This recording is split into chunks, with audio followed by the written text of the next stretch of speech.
My name is Leonardo Mendes.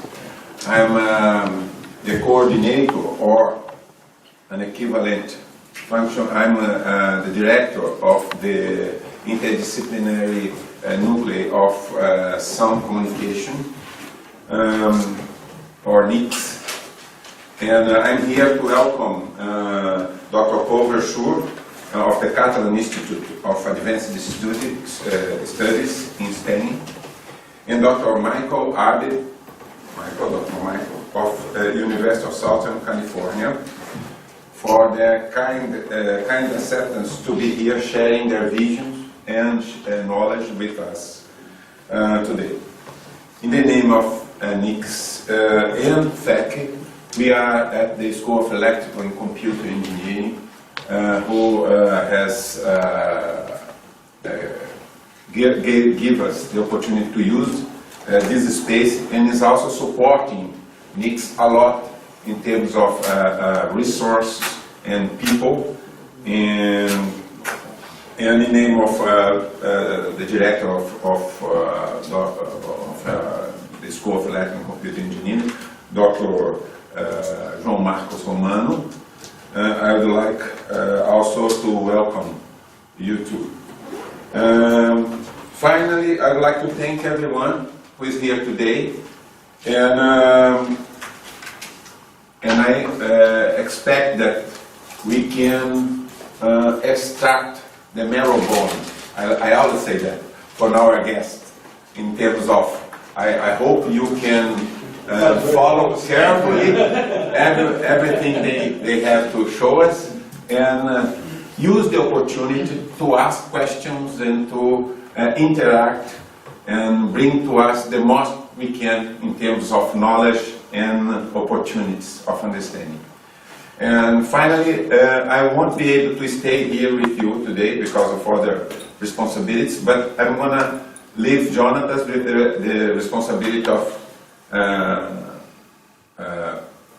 coordinating, yes, this event today. Okay? Thank you very much.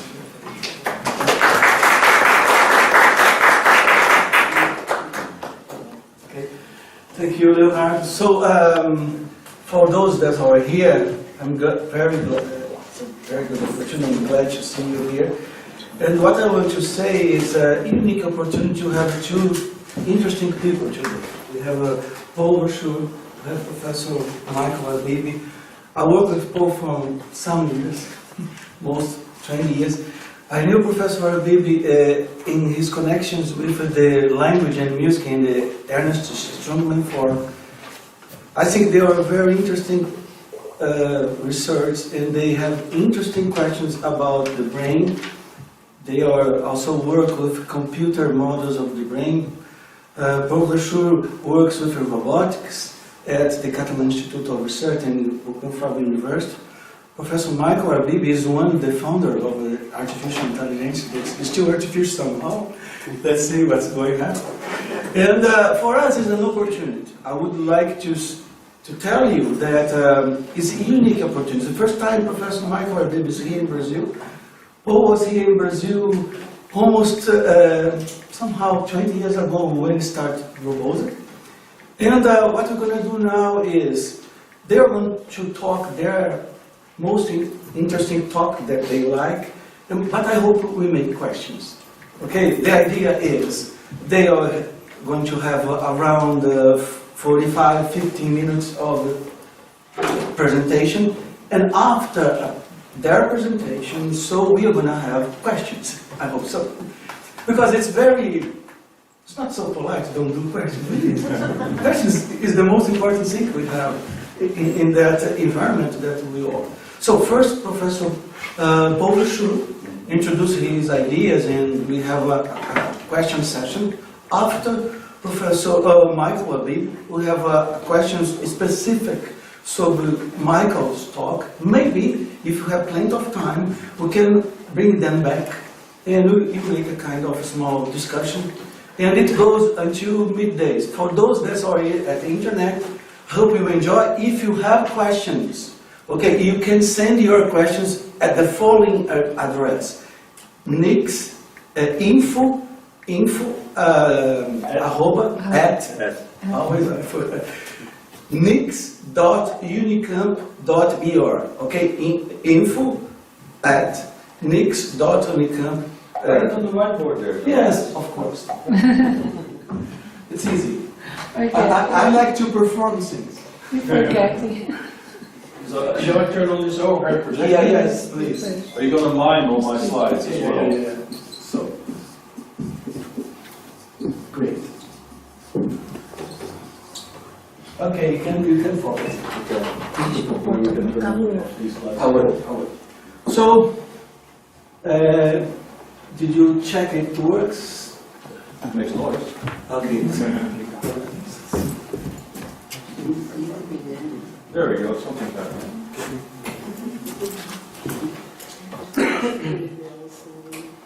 And we are empowered by innovation. Do you see that? That's amazing. Tá, como tá, gente? Apaga mais. Tá bom assim? Tá bom. Porque senão fica muito escuro, né? Ok.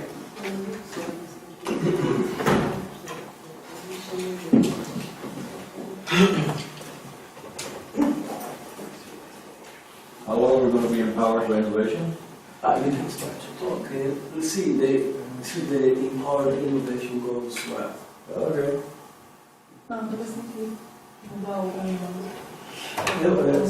You can start. We'll help you. All right. Okay, so great to be back. Indeed, it was a long time ago I was here last. And that was the beginning of a long trajectory of collaborations with Jonatas, where we really were linking across, let's say, art, science, and technology. And yesterday I talked a little bit about the outcomes of those collaborations, and I focused very much on how these cross-disciplinary interactions can really open up new routes for science. Because as scientists, we're often very conservative, very worried about controllability. We're worried about, not embarrassing ourselves towards our colleagues, because we always have to pretend we're the smartest person in the room. So we don't take risk. We become very risk averse. And I think these collaborations that go into the domain of arts help you a lot. But again, opening these possibilities of risk, of exploring, of trying, and also failing. On the other hand, if you perform, the demo effect doesn't exist. Because the funny thing that many researchers, if you visit their labs and they want to show you something, nothing works. So, the demo effect. Right? It's terrible. Well, if you have to perform, you stand on stage, people paid for a ticket, and you have to show something. You cannot fail. And then you cannot stand on stage and say, oh, well, sorry, demo effect today, folks. You can go home. All right? So we should not underestimate the pressure that exists on performers and artists to deliver. Right? So in that sense, so yesterday was a bit the theme. And what I want to do today, hopefully with the assistance of some visual material, but I can draw it out as well. I want to talk now a little bit more about the scientific program behind that work. And what I want to focus on is very much my interest as a psychologist. I mean, I started life as a psychologist. I escaped from psychology because I felt psychology was too flaky, if you want. There were no solid foundations in psychology to be found. There were a lot of great experimental work, great statistics, methodologically, they're very astute. But then there were fundamental principles. You see, something's happening. Oh, we got it. Just push play. If you ask about basic principles, then things are difficult.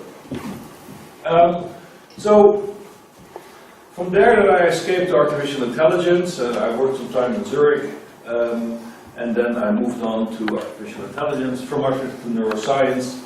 I was working with Barry Edelman for a while in San Diego.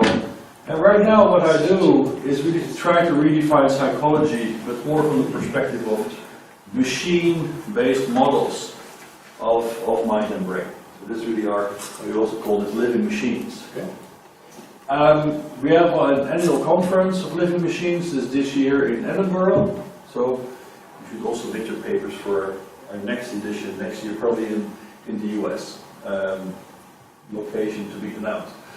So the work I'm talking about, of course, the product of collaborations, people, many different backgrounds, from design to physics and mathematics and so on. So it's definitely not that I'm doing all this by myself. This is all teamwork. And that's one of the things we also have to, tune ourselves to better, I believe, in academia, is how do you build a team science, right? That allows multidisciplinary interaction in the service of these big challenges we face, like mind, brain, and also consciousness. Okay? That's really what I would like to talk about today. First, I'm going to talk about how we have been building models of this system, the brain, that links it to psyche. This is a mosaic from a Roman villa expressing psyche. So how do we understand mental phenomena from this perspective of the physical brain that weighs about 1.5 kilograms and has about 90 billion neurons in it, according to the last count, by Verschure here in Brazil. So we have a theory. The theory can be completely wrong. And that's actually also important about theories to be wrong, because then you learn something. Theories don't need to be right. Right? You want to push theories until they break. Then you have to improve them. So this is my theory. It's called distributed adaptive control. And we're pushing this model forward since 1992. And DAC actually makes a number of simplifying statements about brains. Right? First, that brains are layered control systems. Okay, so that means the brain is predicated on the body, on the soma, that provides you with sensors, effectors, and a definition, a body definition of self. The self will need certain nutrients, it needs to find certain conditions for survival, so the embodiment already predicates everything else that follows. Then we have reactive control, which I will also talk a bit more about later. You can see it's playing out levels of the brainstem and the midbrain, where sensor states are mapped to sensory processing that are mapped onto the needs and drives of the self in the service of drive reduction, to speak also in terms of Hull. And this gives you behaviors, reflexive behaviors. But they're pretty darn good, If you take a hamster and you decorticate them, okay, you might not like to do it, but as an experiment, behaviorally you won't notice massive differences. Okay, if they just live in cages, they will take care of their young, they will survive, and so on. So these reactive brainstem midbrain control systems are pretty complete, but they will not be able to deal with worlds that are, more unpredictable. That's when these systems start to become difficult. And that's where the adaptive layer comes in, because the adaptive layer gives you the acquisition of the state space. Right? For those of you familiar with artificial intelligence, and for instance, Searle's Chinese room experiment that they actually borrowed from Leibniz in monadology, that was written 200 years earlier, is basically looking from inside the machine, right? I can perform these operations without knowing anything. Right? So how do we ground the symbols of the machine? And Leibniz made exactly the same argument. So let me tell you that. So in the DAC theory, we solved the problem with the adaptive layer. The adaptive layer is playing out at the level of amygdala, cerebellum, hippocampus, primary sensory areas, where you basically acquire the state space of the world, the self, and action. And I will give some examples of that. Okay? This whole layer of neural processing is dedicated to state space acquisition, labeling the world. You're not born knowing what's a chair, you learn what it is. That's the adaptive layer doing its job. Okay? So once I have the state space, I can start to build policies, as the machine learning people call it. Right? I can start to build strategies of action that are goal-oriented. Right? Because the goals I pursue are distal in the world. They're not immediately sensible. You cannot sense them directly. Right? So maybe I want to become the next king of Spain, who knows? These are rather distal goals that will take many steps to get towards. So you have to build strategies to reach those goals. And this all happens at the contextual layer, and we'll say a few words about it later as well. So basically, across these layers, we have 3 columns. So that means we have systems and subsystems that are fully dedicated to processing states of the world, they're perceptual. Right? They take sensor data, they turn them into interpreted sensor data, so it's a percept. Right? They turn them into episodic memories. Right? It is all describing the world. Then we have similar descriptions of the self, from needs and drives to values and goals. Emotions live in this column. And then thirdly, we have a column that's all dedicated to action, like how do I organize my skeletal muscle system, the conformation and location of the body, to actually deal with the interaction between the self and the world. So we have a matrix-like organization which we can look at the brain. Okay, well, we mapped out all, okay, this I described to you. Now, the difficulty of the brain is that it is organized at many different levels. And that's why for very many physicists, the brain is a difficult phenomenon to understand. Because they have developed fantastic methods to develop the homogeneous systems, like spin glass systems and so on. They're organized at one or a few levels of organization that are often share bottom-up causality. And brains are not organized like that. That's why they're so unique. Right? They have a multi-scale organization from the atomic level, the molecular level.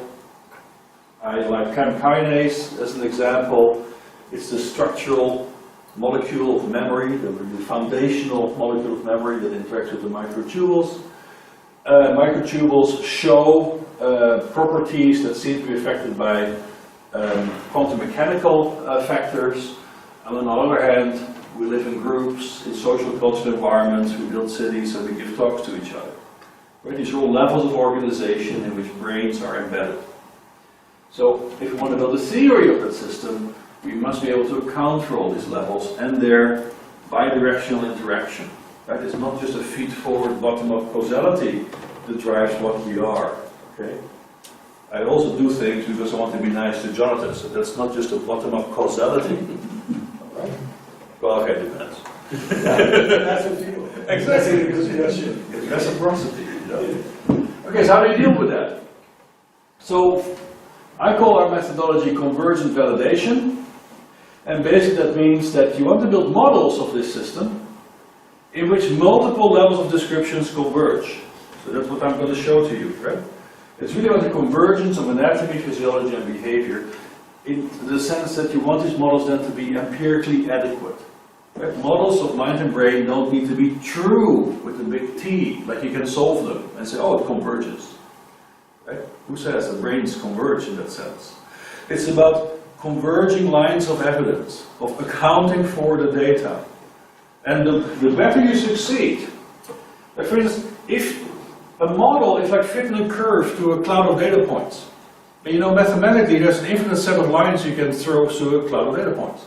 And each one you can declare to be a model. So how do you select among them? How do you solve this problem of indeterminacy? It's through convergent validation. So for me, the obligation of any model of the brain, or any model that pretends to be a model of the brain, is to show how you account for anatomy, physiology, and behavior in the same model. Otherwise, it's just the beginning at best. All right? But now on top of that, I think we also bring in experience. That's why in the end, I hope we get there, I think that's a fourth factor we have to start to include. Certainly we're talking about the mammalian brain. So that means effectively we have to deal with robots, because robots give you behavior. So if you want to bring in behavior as your constraint, a little model in MATLAB doesn't behave, right? So what many people do, they show you pretty pictures. Here, I found this picture in the Journal of Neuroscience, and I made the same picture in MATLAB. And they look the same, and therefore it's a good model. It's not true. That's not a good model. It's making nice pictures. That's mimicry. It's about behavior. Right? Brains evolve to behave. I will make the argument later. So you have to link your models to robots. Not because we like robots, it's really a nightmare to work with them because they're very brittle. But that's the only way to give a model behavior. And behavior is what it's all about. So this is now our bridge between the flesh and the mind. So if we look at the brain, so this is a little animation. Here you see the cortex, you see the cerebellum here, Here you see the thalamus in the center, hippocampus, caudate nucleus. So, going to talk a bit about the cerebellum later. 70% of the neural volume sits here in the cerebellum. Right? So don't let size mislead you. Most neurons sit in the cerebellum. And we're going to explain that. Well, explain it, yes, we will parse it. But we have to look at the structure as the product of evolution. And this is confusing because we might want to think about ourselves as these chess-playing geniuses operated by logic, but we forget the brains and also ourselves. We are produced by evolution, and we might have strange biases as a result. That's why many people right now are really confused, like, oh, humans don't make optimal decisions if they have to optimize rewards. They have biases, they think they can control outcomes much more than they do, right? Well, that's a surprise and no surprise. It's only a surprise when you make the assumption we are, Homo economicus, optimizing our economic returns. We are the products of evolution.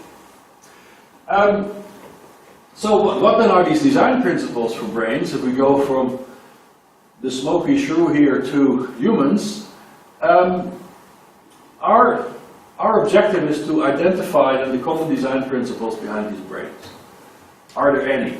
Or are they all built de novo, right? What are the design principles of brains? Are there any?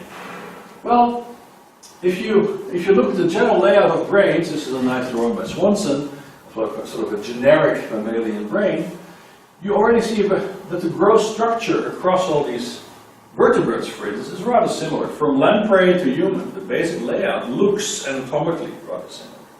But beyond that similarity, is there more? Well, one beautiful example is provided by Nick Strausfeld and his friends. They published this paper not so long ago, where first they proved the archaeologist wrong, or the paleontologist, by showing that the organic, or the tissue, that organs can leave traces and in the fossil record.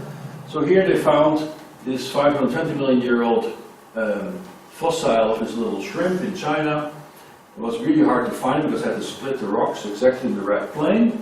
They found this residue of the brains of these little shrimps, and they reconstructed it. And what Nick then showed is that the basic structure of this brain, here you see the optic lobes, these are the optic ganglia, here you see the antennal lobes, so the olfactory processing system. This looks a bit like mushroom bodies.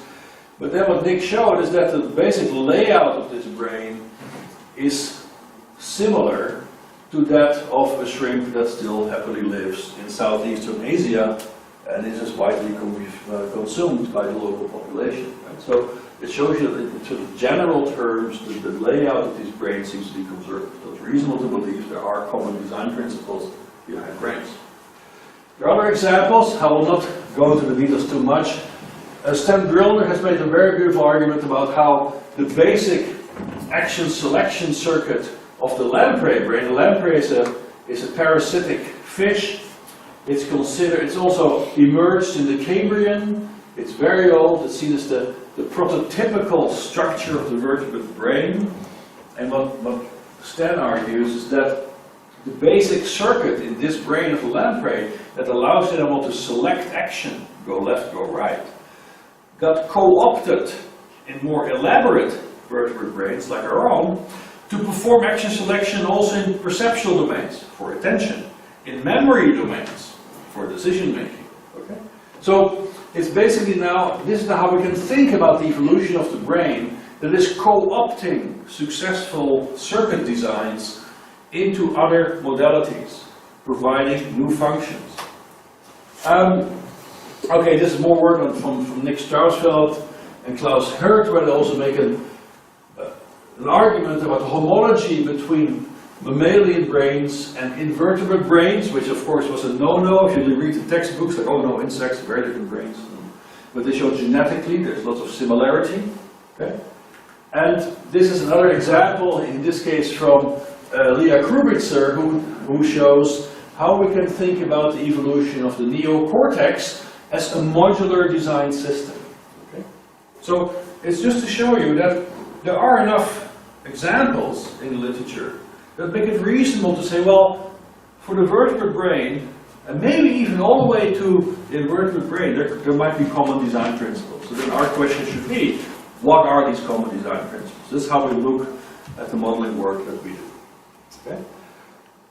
But now, before you embark on this, you just have to pose one of the hard questions that most neuroscientists avoid, which is, what's the function of it? If you go to the Society for Neuroscience meeting, you pose this question to your average neuroscientist, you usually giggle.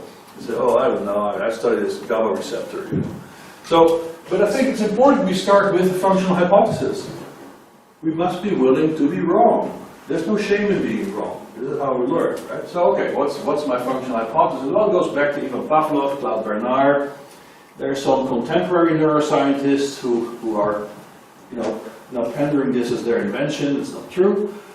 The point is, brains evolved to generate action, and action allows the calibration between the organism and its environment.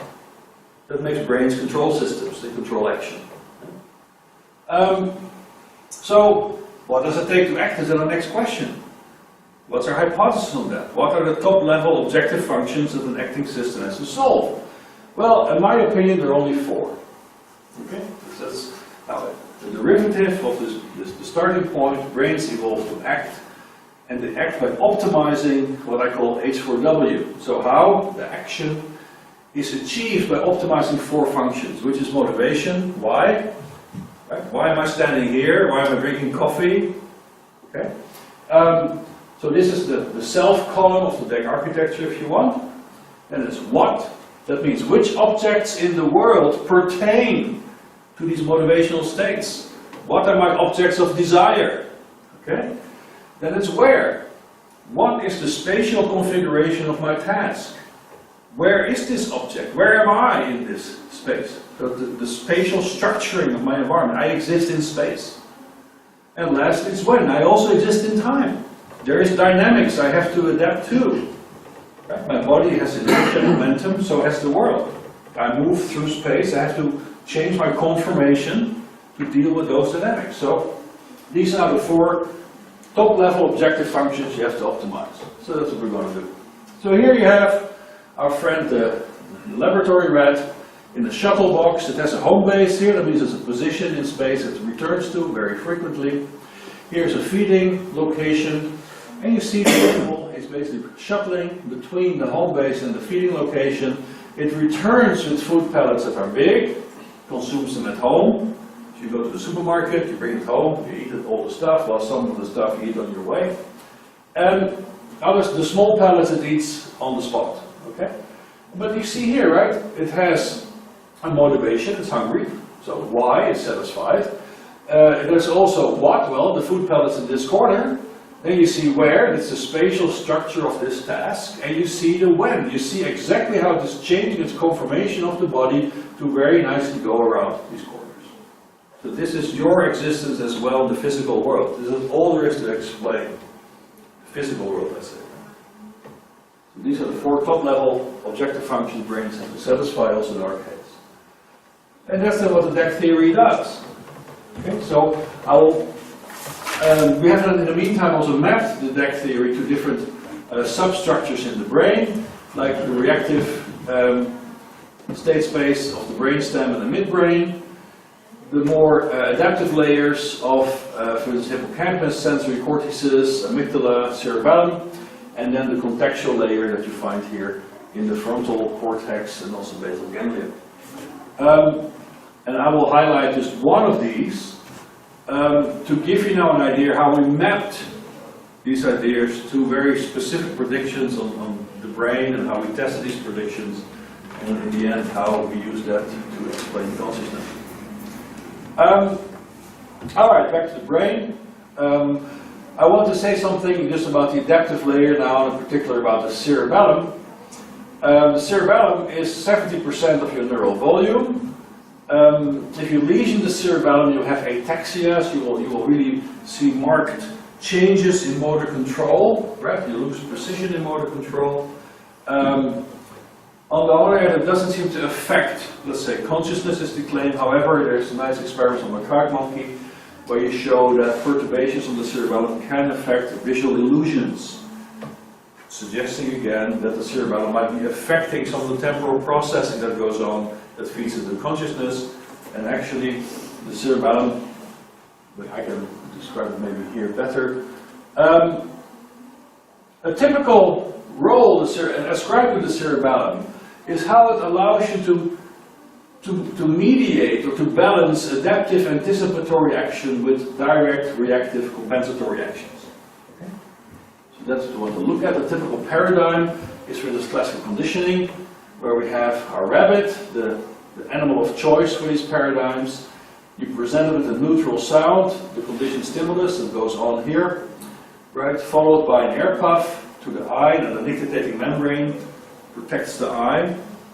So that we see here, right, so here we have now the unconditioned response of the animal to this shock to the orbit, or the air puff. Also, you see it illustrated here. And if you do it often enough, we get a so-called conditioned response, a response that is triggered by the sound itself and that starts to anticipate the onset of this noxious stimulus. So it's protecting the eye now from this noxious stimulus. We know the circuit of this structure very well. It's the eye blink circuit of the rabbits. On the one hand, we go here from brainstem nuclei to the pontine nucleus, which is the main input pathway to the cerebellum.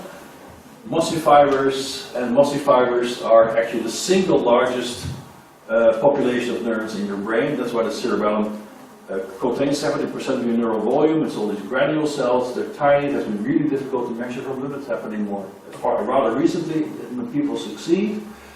They give rise to parallel fibers that terminate on the so-called Purkinje cells, which are beautifully arranged in a two-dimensional plane, all aligned, and these parallel fibers are cruising through them orthogonally to the plane of their dendrites. Right? So here we have our input signal. This is the sound coming in over these parallel fibers.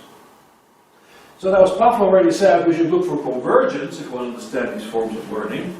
Well, that happens over the inferior olive, right? So we have our air puff to the eye, it goes to the trigeminal nucleus, brainstem nucleus dedicated to pain processing, inferior olive, and from there is a so-called climbing fiber, which also targets the Purkinje cells. That is convergence of our two stimuli, right? The condition, the sound, and the air puff. Climbing fibers are not like parallel fibers, they're very specific, okay? So they're very monogamous, they like one cell, they stick to it. Alright, so they target one cell, they make many synapses with it. There's a collateral to the interpositus nucleus. So what happens now? Convergence on the Purkinje cell. Now the output from the Purkinje cell goes to this interpositus nucleus, or the deep cerebellar nuclei, and from there we go back out to the red nucleus, it's a motor nucleus, the facial nucleus, and now we hit the nictitating membrane and we can close it. And the beauty is, this circuit is repeated about 50 million times in our cerebellum. Okay? So that's why people call it crystalline. It's very well defined. Okay? So we know how these circuits are organized anatomically. So they have been modeled by people like Marr and Albus that thought about these systems as associative learning systems. And also what Marr already observed is that you can think about the climbing fiber signal here as an error signal. Right? It reflects an error in the detection of a noxious stimulus. And that should control the learning. So this is the typical physiology of this system. So here what we see is that, let's say the response of the Purkinje cell, right, to, this is a trained animal, okay? You see that the response of the Purkinje cell to a trained stimulus is that it stops to fire, which might seem surprising, okay? And why is that? Well, the output of the Purkinje cell is inhibitory. And the interpositus nuclei, these neurons have a rebound polarization if they're released to inhibition. So you stop inhibition, then they spike. They rebound. And that's why you have an acquired pause in the response. That's the idea of these Purkinje cells. We model this from the perspective of control.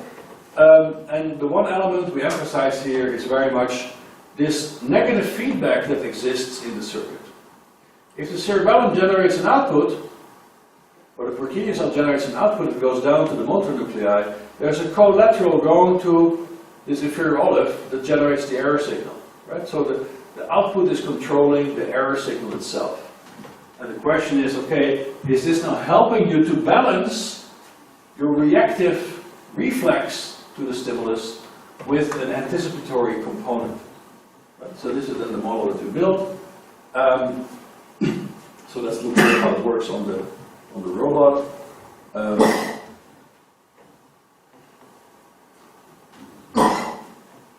So basically here we generalize this idea of control with the idea that the cerebellar control circuit is helping you to balance the contribution of a reflexive response and an acquired response. So here the conditioned stimulus, the sound, are these stripes that are being detected by the little robot. The collision it detects here is the unconditioned stimulus, it's the air puff or the shock. And now the question is, can the robot acquire or optimize its trajectory so that it avoids these collisions, pursuing a minimal trajectory? Okay, so now here you see how these signals come. Here we detect the conditioned stimulus. Here we get the anticipated in white conditioned response, and here in red the unconditioned response. And the overall behavior you get is now a mixture of these two components. So I just wanted to go through this in a bit more detail to give you an idea of how we realize this idea of convergent validation in models of the brain. Right? So we say, okay, adaptive layer is state-space acquisition. In this case, you learn states that relate to your motor controls, action states. Okay, then we model these in circuits that reflect the basic anatomy and physiology of that circuit, as I sketched out to you, and we test it on the robot, so we have behavior. So this is the overall approach. So if we now go a step up, I mean, this psychedelic slide, what I try to reflect visually is how decision making is done in this model. Okay? We're not going to worry about the details of that now. I just want to worry about one of the key assumptions we made. Okay? Basically, we have our agent performing its actions that are accumulated in a short-term memory buffer. But the fundamental assumption we make here is that the representational primitives of these systems are conjunctive representations. That means in one representation you merge together sensory motor states. Okay, this is the fundamental assumption we make. And from these conjunctive short-term memory representations you form action policies. That basically means this sequence of sensory motor states will lead me to this goal. And then you can show that if you follow this approach, that it is optimal in a Bayesian sense. This is based also on the work by Domasaro, who actually brought this to the fore originally, right in the 80s, that Bayesian inference is like a fundamental organizing principle of brains. And by now you know that predictive brain is like hyper-popular. You don't say Bayesian, the brain, you're out of fashion. But everybody forgot it starts with Domasaro. But what we showed with our decision-making model is that to get optimal decision-making in this model, in a foraging task, robots that try to forage for food, like the rat in the shuttle box, you need a four-factor decision-making model. Okay? Which basically means you have to combine perceptual evidence with memory bias, with goal information and value. Alright? So this is a way to get optimal behavior, that we showed how this also gives rise to unexpected feedback, but the key thing now is optimality was predicated on conjunctive representation. That seemed an extremely strong assumption. Alright? So now we go to the next step. Right? So first I explained, if you want, with our model, how the cerebellum allows you to shape the state space of actions. Right? And I brought together physiology, anatomy, and behavior. Now I go to the next step. Every good model has to make predictions. First I explain something, but now I have to predict stuff.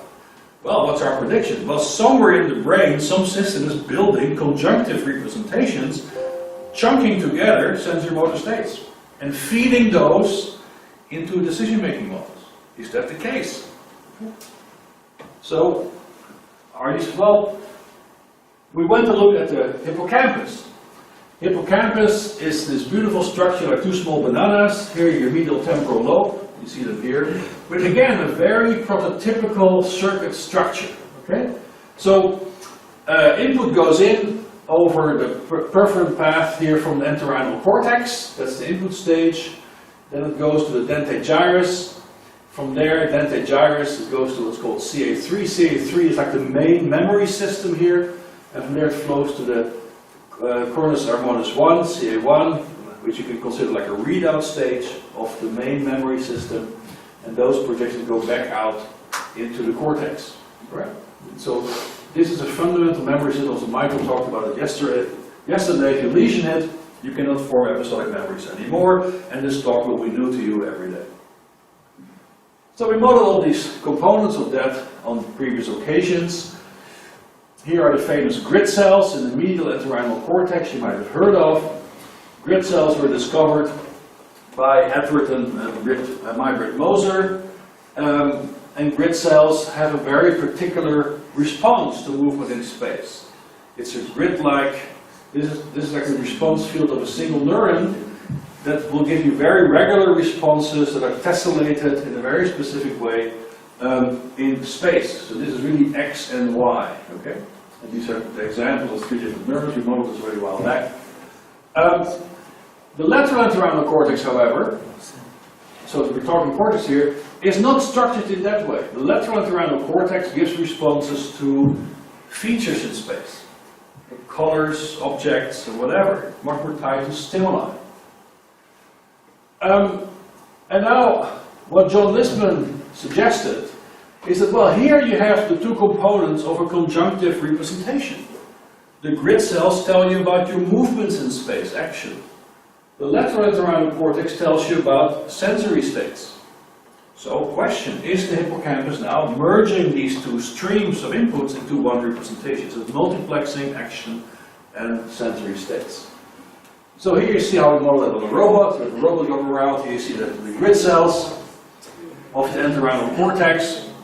Here you see the place. And actually this work done by Andre Lupizotto and Cesar Reina Costa, who also came here from NIX, who have done extremely well. They came from this university, exactly. They've done extremely well.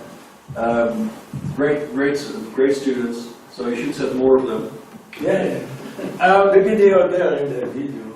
So, with these now basic ingredients in hand, then the question becomes, okay, can we explain these conjunctive representations? Okay. So that was the idea of John Listman. He wrote in a nice paper like, okay, we have what, we have where, and how coming in of a lateral and medial entorhinal cortex, 2 input streams.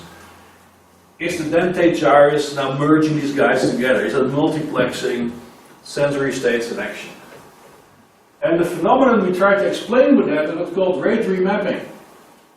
It was reported by Lloyd-Gap, it was also in the Moser lab, and it was a very curious phenomenon because they were measuring from this hippocampal system at the input stage dentate gyrus and at the memory stage CA3. So here we see dentate in green and CA3 in purple. And then they did something really, really smart because they slowly changed the environment. Now, up till that point, there was this belief, look, the hippocampus is essentially committed to space. Like the GPS of the brain, as people called it when O'Keefe and the Moses got the Nobel Prize in 2014. So if I morph the environment, if the environment, the sensory appearance of the environment changes, you would predict that these responses should not be affected too much. It's a GPS system, X, Y stays the same, right? But what they observed is that you actually have a very specific degradation of the population vector. What does that mean? Well, they would just go in these structures, measure from a bunch of neurons, and consider that one vector of responses. Then they would change the environment and measure the same vector again, and just do the correlation between them. Okay, so great. Is the response of these neurons changing? And as you can see, at the population level, it is. If you change the environment from 1 and 2 to, let's say, 1 and 7 here, so here we have rectangular and circular, there is a rather strong degradation of this correlation. So this would directly suggest that there's something else being integrated here than just location XY. So is that now sensory space? So we modeled this in great detail. We brought in all the known anatomy, physiology, convergence, divergence, and so on. And we could explain this, this effect when you have a mixing factor of 0.3. That means if 70% of the information to the memory system is action related and 30% is perception related, you can exactly account for this degradation of the population vector. Okay? So there you go. The Mosers then tested this idea by lesioning the lateral cortex after we did our modeling study. Okay, and then they showed that if you lesion the lateral cortex, then this degradation of the population vector is reduced. Okay, so this confirmed now the subsequent prediction. Right, so here you go. This is Andre, this is Cesar. Here we performed with our band in Rasmatas, one of the main concert podia in Barcelona. He's a great guitar player. So the DEC model made a prediction. We have optimal decision making when we operate on conjunctive representations. Right? With that we went back to the brain. Okay, this is now our prediction. Does it hold? We found evidence for that in the hippocampus explaining great remapping. And then the Mosers followed up by lesioning lateral cortex, confirming what we predicted. Right? So we have now predicted and we have explained.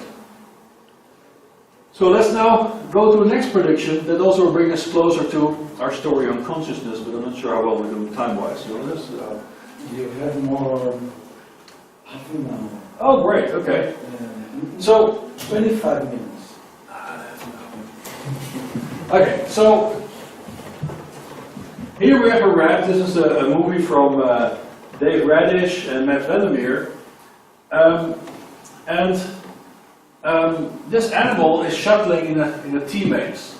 Right? It starts here, and let's go left or right, and then it gets reward in one of these two arms. Okay? And all the lights that you see on its head are tied to the electrodes that are in its brain, measuring from its hippocampus. Okay?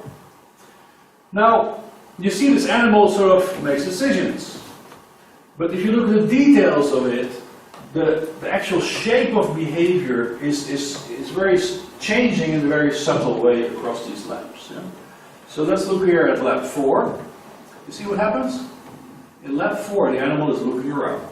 Okay? So now let's look at this again. So now look at how, in lab 1, it just is ballistic, goes somewhere. Right? Lab 2, same deal. Not much hesitation. Okay? Lab 3. But now wait for lab 4. It looks around. It then makes a decision. Okay? So, and then after it has done that, it again goes to a more ballistic style of movement where it seems to know where it's going.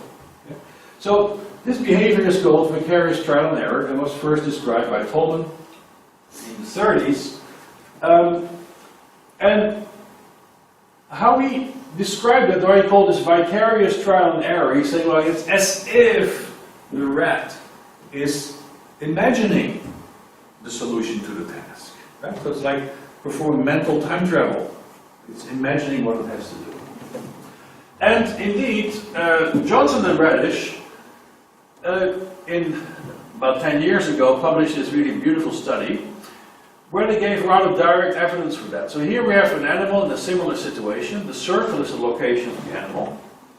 And all the blinking little rectangles are the predicted positions derived from the responses of these place cells. Remember the hippocampus, we have cells that like locations in space, x, y. So if a cell is active, you can say, well, that cell believes we're in x, y. Okay? So that's now what we project. So here when the animal stands still at its decision point, you see a sweep in one direction of the arm of the maze and in the other direction of the maze. Right? So this VTE behavior, when it looks around, is accompanied by very well orchestrated activity in this memory system. That is mental time traveling. It is probing the task mentally. Okay? Which is absolutely fantastic. So this is now what we have to explain. So for that, we built a robot model of mental time travel. So here we have a robot performing sort of the same task. This is It's naive, it has no clue what it is doing. So it's inspecting the space, it performs VTE, and then it selects its actions. Okay? So we model this now also on our robot. How does this work? So we took our whole deck architecture, we took our detailed hippocampal model I just described to you, the detailed cerebellar model, we have a detailed prefrontal cortex, we have a bunch of other basal ganglia, ventral tegmental area, spiraculus, trigeminal nucleus, hypothalamus, linked in this robot. You have now an idea a little bit of the complexity and accuracy of these two boxes in this diagram. Okay. And now the question, okay, the robot is performing the same task as this rat in the maze. So here you see an early naive trial in blue, and then this is the home base. These are the different rewards it has to pick up with its gripper. These are different landmarks or obstacles it has to avoid. So with time it's shuttling, it likes the red ones, so it's shuttling between the home base and the red targets and brings them home. Yeah. And now, what we can do, here we can now analyze the dynamics of this behavior. So here we have the robot going around, it has three different positions. It sees something red, something green, and something yellow. Here we can look at the responses of its memory system that gives you these place cells. Here I have one example of such a place cell. And at the population level, they look rather different. But also I can see here how this robot is, when it does the VTE, is performing a similar kind of sweep as we see here in the Johnson and Radish case. The robot's at this location, okay, in the first panel. And then from there, activity is projected into this memory system. And dependent on the lateral connectivity, this memory system now also are feeling out mentally, if you want, future positions. These positions are actually feeding back these positions that it is reading out in this hippocampal memory system is feeding back in the decision-making system, so that it can assess online what's the expected return or reward, what's the expected reward when I will go in this direction or that direction. Right? So the mental time travel playing out in the hippocampus allows you to assess the value of the different potential policies you can execute, and these are then feeding back in the hippocampus. There's a lot of interesting neurophysiology being provided now on this recurrent interaction between this memory system and the decision-making system. Okay, so we came a long way.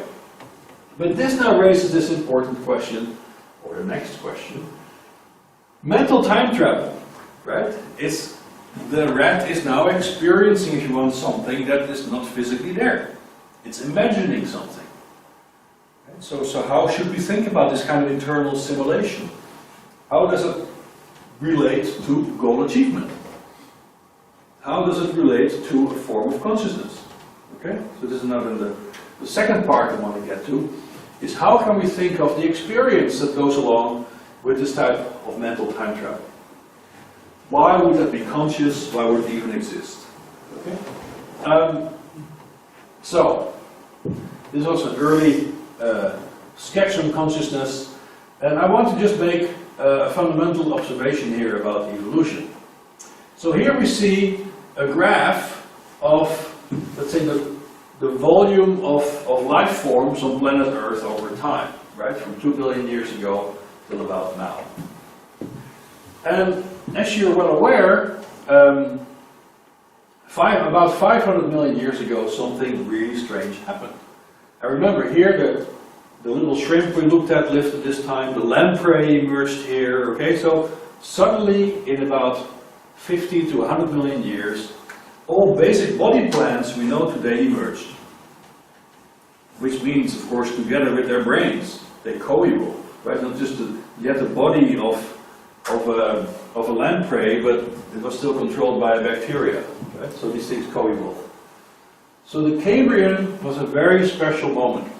And I think it tells us something also key about these objective functions that brains have to sort. And this is for me the stepping stone to consciousness. Because who emerged? Okay? Before this time, the most complex life form on Earth was like a little worm. Right? And worms are happily digging in the ground, They're not very social, and when the last time you talk to a worm, they don't say very much back. Okay? So they are in direct touch with the physical world. They are at the end of optimizing H4W. They're really good at it. Okay? Here something else happened. Now complex predator-prey systems emerged. Right? Now you have to deal with conspecifics. Social structures emerge. So I have to now add another objective function, which is who. And who, or Doctor Who, H5W, is actually a game changer. It's a dramatic change of how we can survive in the world. Okay? Because if we would treat each other just as physical objects, like bricks, our society would collapse very rapidly. Right? Because each of us, also in this room, is pursuing and optimizing our own H4W. But you're not advertising that to me, right? I don't know how bored you are what I'm telling you. Because you're all well-educated people, and you shouldn't be yawning here and so on, right?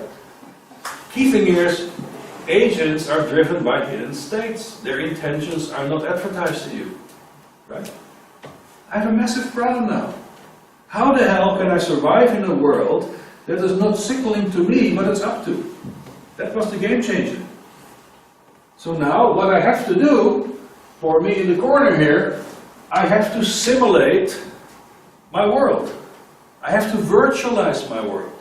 I have to infer what your internal states are. So I infer that you're damn interested in what I'm telling you. Yeah? But there's no evidence for that. So, this is the game changer. Sorry? Exactly. So that's the game changer, right? And I'm claiming, and that also feeds into the conscious story, this leads also to the design of brains that is qualitatively different. This leads to designs of brains that are the way we know them now in vertebrates and mammals and also many social insects. So here we have a little robot that is learning to speak. And it's actually, this robot is completely amazing. It is really, this is now state of the art. And you don't know how trivial it looks, because basically Maxime here is asking the robot, what am I doing? Okay? And it's saying, you're pushing the brain with your left hand. And the point is, the robot learned to say this. We didn't pre-program that. It had to learn left hand, it had to learn brain, it had to learn pushing. Okay? So this is a robot that's learning language, it's learning very simple grammatical structure. It's working also together with Peter Domini, who is also from Michael's school. But, so, for this robot to figure out that Maxime is pushing something with his left hand, it takes a complex, invariant representation of action. So this is roughly how we're trying to understand this at the robot level, but at the theoretical level, we're way beyond this point. Okay? So we map back to the social robot. So let's now look at this H5W problem from the perspective of consciousness, because my claim is that consciousness was the enabling factor for the Cambrian explosion. So you can disagree with me, it's a bold claim, but I think it's a reasonable one. Okay, so let's investigate this claim. But let's first look a little bit at some of the hurdles we have to take. Okay, the study of consciousness is of course complicated, there are no definitions, and there are lots of dogmas. Okay? And there are lots of dogmas that prevent us from really looking at it as a scientific question. And one of these dogmas is the so-called heart problem that people like Chalmers and Levine have advanced, that they say, well, since Nagel, his famous paper, What's It Like to Be a Bat? So consciousness, the experience of conscious qualities, you have to explain what it's like to be and experiencing something. Yeah? And then Chalmers said, well, this can never be part of our scientific story. Right? Actually, the discovery of the so-called heart problem happened about 100 years before Chalmers was even talking about it, by Émile Dubois-Reymond, who actually identifies this problem exactly by saying, look, how can I experience while I'm the product of a physical system? Right? How can I look at experience from this physical perspective? Chalmers never refers to Dubois-Reymond, of course, because science right now survives. Scientists get tenure, but always invent a new thing in the face of amnesia, saying, well, whatever happened 5 years ago, I have forgotten, so there's no new, right? But they just don't know their history. However, the hard problem follows actually a very simple syllogism, which is science advances third-person descriptions of phenomena. That's a typical definition of science. It's third-person, verifiable, right? We can describe the world, I can exchange these descriptions with you, you can test them yourself. Then they say, well, consciousness is first-person definition. Therefore, it cannot be described by science. Right? So, I think what we have to look at now, is it really true that we have no third-person access to experience? So it's one of the things we want to solve. And to me, it's a pure methodological question. It doesn't preclude us pursuing questions around consciousness from a scientific perspective. The only question is, do we have third-person access to first-person states? And I believe it is the case. I will show you later why. Actually, there's a much broader issue that it's not only conscious states, it's also potentially conscious states that face that problem. Any memory that you build is first person, even if it's never experienced again. Alright? So what they discover with the heart problem is what people really talked about more than 100 years ago, like Brentano, right? Mental states are intentional. They are first person. It's a fundamental problem of understanding mind. It's not unique to consciousness. Alright? There are two approaches towards the study of consciousness. One goes back to Francis Crick, the neural correlate of consciousness. Right? Can we find states of the brain that correlate with states of consciousness? And then, as soon as we collect enough of these correlations, then we might be able to discern a pattern. And then we have Jerry Edelman, who had a more theory-based approach. Jerry would say, well, let's start from a theory. And we test the theory with respect to consciousness. I worked with Jerry Edelman initially 2 years, and then later on with Seoul, where I also met with Francis Crick. Yes, okay. So now, if you look at the main theories of consciousness, we can discern 6 common themes, okay? So the field looks complex, it's not so complex, okay? A number of theories, Metzinger to Damasio, it's all about the physically instantiated self. Okay, that's the core. Okay, I give examples of that, but we skip that. Second, sensor-motor coupling. Experience is defined by the direct, law-like sensor-motor coupling between the experiencer and the world. That's Kevin O'Regan, mainly. Okay? Then we have predictions. So now, with the predictive brain hype, right? Predictions are extremely popular. It started with Gary Haslow, who actually withdrew from that. Björn Merker, but also Neil Seth, Carl Friston, Andy Clark, have predictions, everything. Which is actually a very naive position, because if you go from the spinal cord to your frontal cortex, every circuit is predicting something. So it's not that it is predicting. You have to explain why the specific form the prediction takes is relevant, but that's another discussion. Okay. I had some examples of that. Then Jerry Edelman and Giulio Tononi emphasized this idea of differentiation and integration, which is basically every conscious state is integrated. Right? I experience a coherent world in which you are present. But this experience is also differentiated from any other experience. And lastly, then we have Giulio translated that in his famous phi measure of integration. It's an information theoretical measure that I think is a nice quantification of physiological states, but I don't think it's necessarily coupled to consciousness. We can talk about it later. And then in parallel to differentiation and integration, people like Bernie Bars and Stan de Haan and Jean-Pierre Jean-Jeu have mapped this idea to what they call the global workspace, where you basically say, well, it's like a neural interpretation of the integrated states of consciousness. Means the brain can be seen, or certainly the cortex is a bunch of processors, each doing their own thing, and then some of these processors couple together because they're dominant at a point in time. That then defines your experience. Okay? So I call this the grounded and active predictive experience framework of consciousness, which summarizes the main perspectives, and as far as I'm concerned, any theory of consciousness should account for all 5 of these, not only one. So we have our unified conscious scene, as also Jerry Edelman for instance emphasized, but another perspective on that is that consciousness has levels and content. Right? So there's a content to consciousness and awareness, but also there are levels of consciousness as you go from coma and sleep to wakefulness and alertness. Okay? So how can we account for that? So if you now go to the brain, there are some very concrete pointers to how we can think about these first aspects of consciousness, content and level. Okay? So Björn Merker, for instance, talks about the core behavior systems of the midbrain, and then he's talking here in particular about the hypothalamus, the self, right, that measures states of self, and that tries to trigger action. The superior colliculus, states of the orienting towards the world, states of the world. And then for Björn Merker, it's the zona incerta, that is like an area that is mediating between these two regions. Right?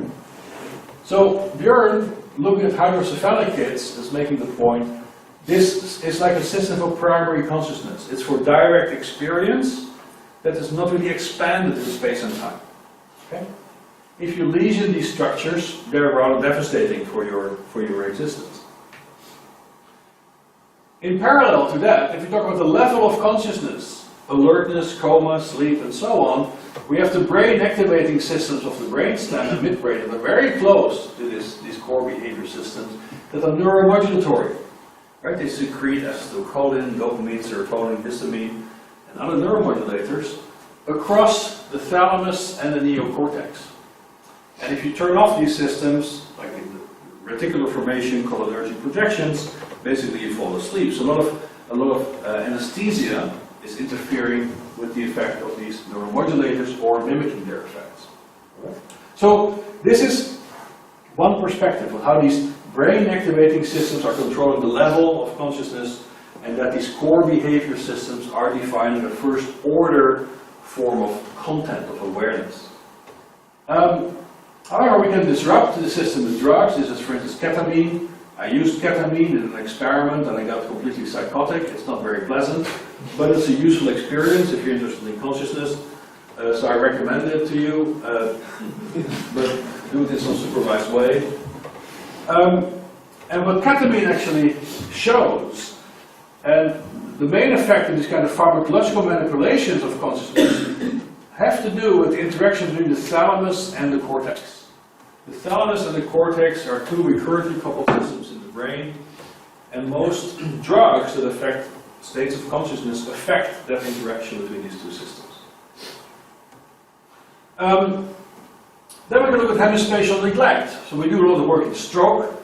Here we have a stroke patient with hemispatial neglect, and you ask him, can you please fill out this piece of paper with crosses? Okay?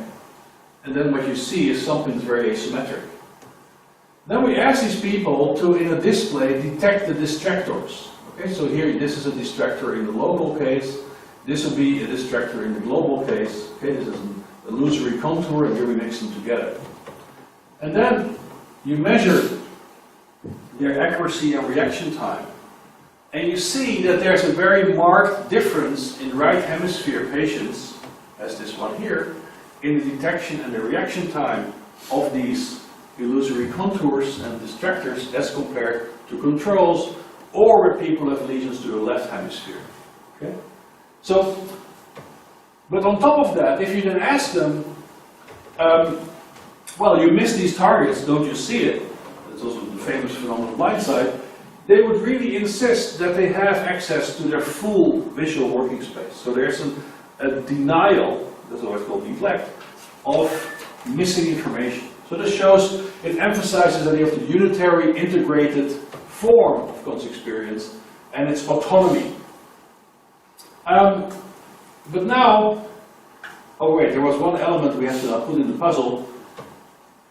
These kinds of patients now suffer largely from lesions to the interaction between the parietal areas in the cortex and the frontal areas of the cortex. There are main fiber bundles running from front to back, and many of these patients have lesions. So these are stroke patients, and they have lesions to these fiber bundles. Okay, so that means that in our puzzle, the circuit diagram we're building on consciousness, we have to include these frontal parietal networks. Okay? But this unified scene actually has some weird properties, right? It's delayed. Libet did some beautiful experiments that were published in the 80s, where he asked people to look at the clock, indicated here, and they were free to just push a button when they decided to move, or when they would really push the button. They were just asked to report that. Okay? And they would measure the readiness potential over their motor cortex, okay? Because this correlates with your physical action. And then what he showed is that this readiness potential, the brain's response to pushing the button, preceded with up to 300 to 500 milliseconds the reported wish to move. So from there came in this whole question now, what's consciousness really doing when it is delayed relative to physical action? And this also led people to say, well, therefore, consciousness is just an epiphenomenon. It's not causing action. We don't need it. It's like leftover from something. All right? And then from that, you have all these arguments boiling up about how free will was an illusion and so on. Okay?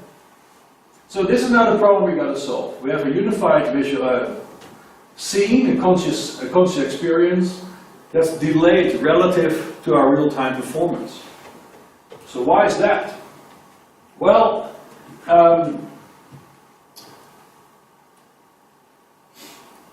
it exactly fits to solving the H5W problem. This is my hypothesis. Okay?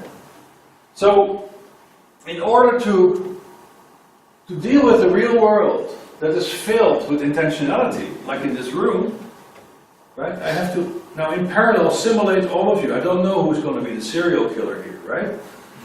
So to defend myself, I have to simulate the hell out of all of you. So I must parallelize. I must parallelize my operations. Okay, I have to run parallel simulations of all of you.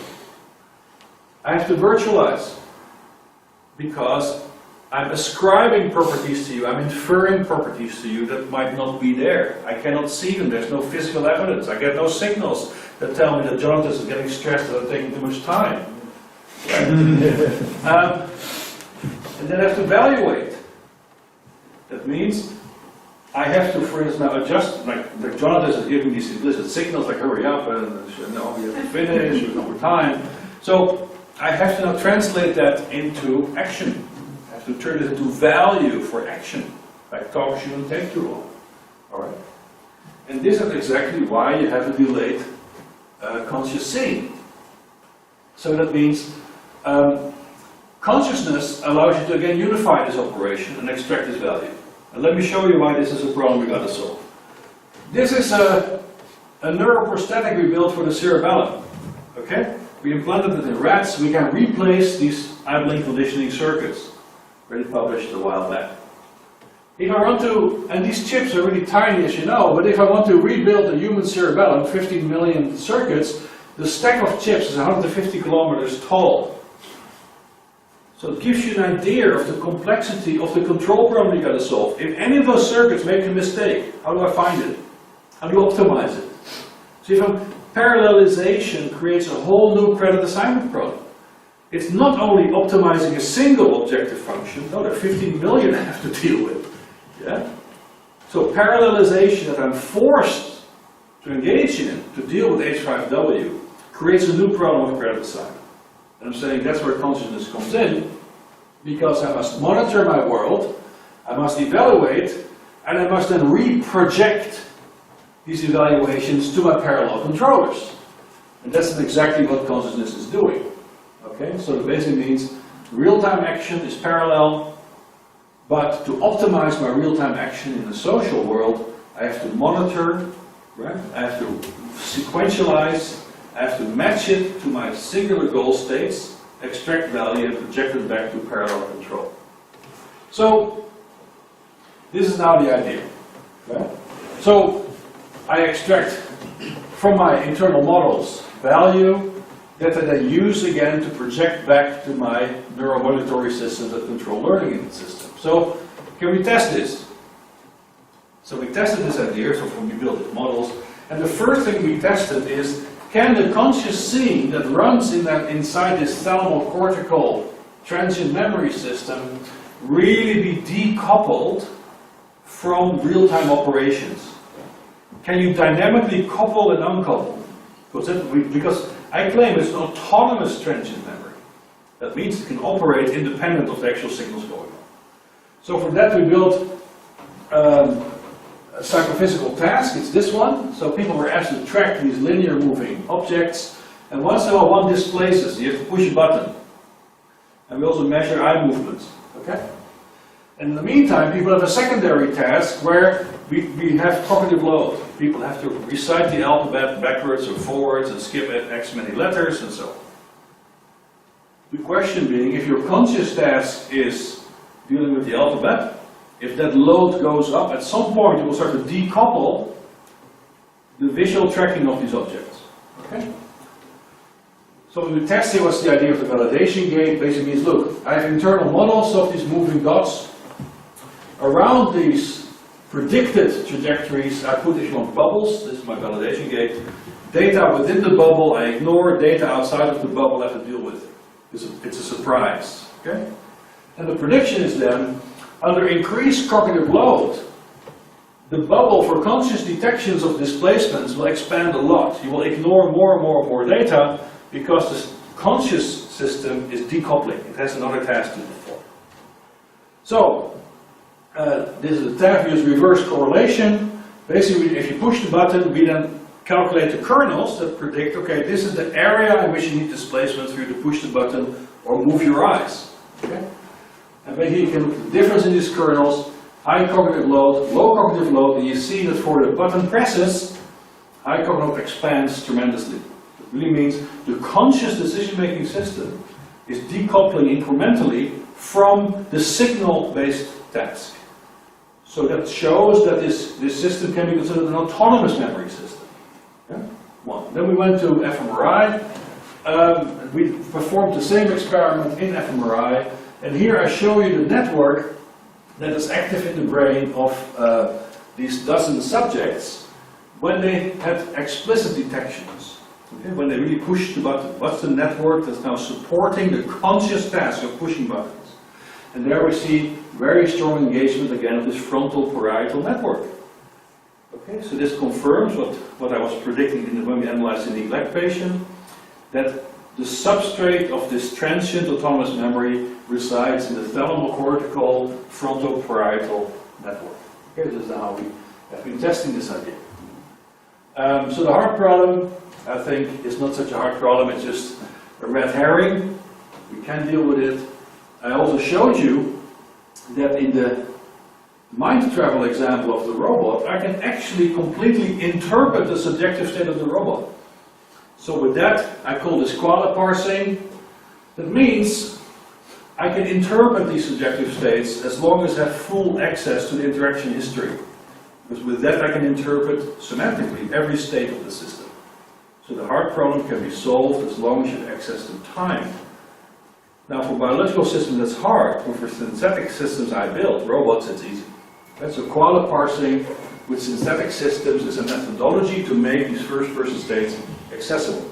If the model follows convergent validation, physiology, anatomy, behavior, it gives you also access to human-like states if that robot is an anthropomorphic robot exposed to human-like tasks. Okay, so this will be the solution to the hard problem using happy robots. Okay, so we've generalized this also then to rehabilitation. I also showed you this yesterday.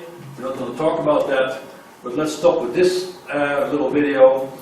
So that's what we're going to now. Qualia parsing is a solution, but I need a synthetic system that is human-like if I like to get to human-level experience. So this is Alberto, he's very sad, and we basically have our humanoid robot now linked up with the model of the human connectome. The human connectome is rather most accurate description of the whole brain or the whole neocortex dynamics and its structure. So basically we map this connector model and sensory motor areas to the sensory motor systems of this robot. So now we are in a position to realize this convergent validation approach in the domain of complex human social actions that would allow us to do quality parsing at a human level. That's where we're going. Okay?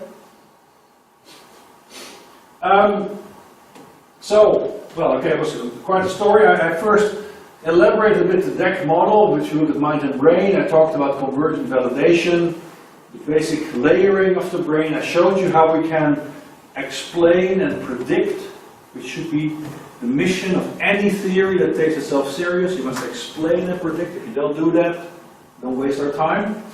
And control. Control a robot to get to behavior. There's no way around it. Or control an experiment. You must have impact in the real world. Words is not enough. Words doesn't get us in the future or have impact in the clinic. Fix a brain that is broken. That's our mission. Okay, so then from there we move to consciousness, where I showed you that in my view, it's this transition in the Cambrian, where we had to deal with multi-agent systems and the demands on survival that imposed, that required consciousness to solve this new credit assignment problem that emerged from parallel operations. With that, consciousness then would be the enabler of the Cambrian explosion, because it allowed these multi-agent systems to find stability or metastable states. So then I compared that to the grounded and active predictive experience model, which summarizes most of the literature on consciousness. I think all these models at best capture the necessary conditions of consciousness, not the sufficient ones.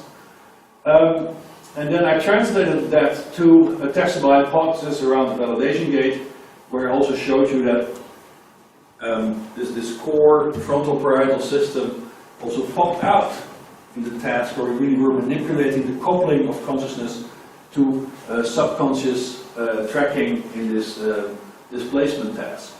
All right, so we're again here moving towards testing predictions. It's the same cycle we're going through. And linking to the hemispatial neglect patients, also now we work with implanted epilepsy patients. We are testing these predictions in the human brain. And then at the machine end, I think the future of that is that if we want to have machines that are able to expect the norms of their interaction with us humans, we must endow them with consciousness as I described. And I think the only way to embed machines in society is to make them social, but if you want to make these machines social, they also have to be moral. And that will be our technical, but also our, if you want, ethical challenge for the coming years. So thank you very much. If you have questions, here I am.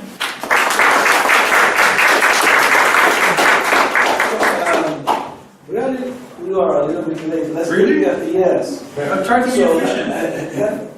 If you don't mind, let's have a 10-minute session. If we're not going to have a break. And after this 10-minute session, we go straight to my home.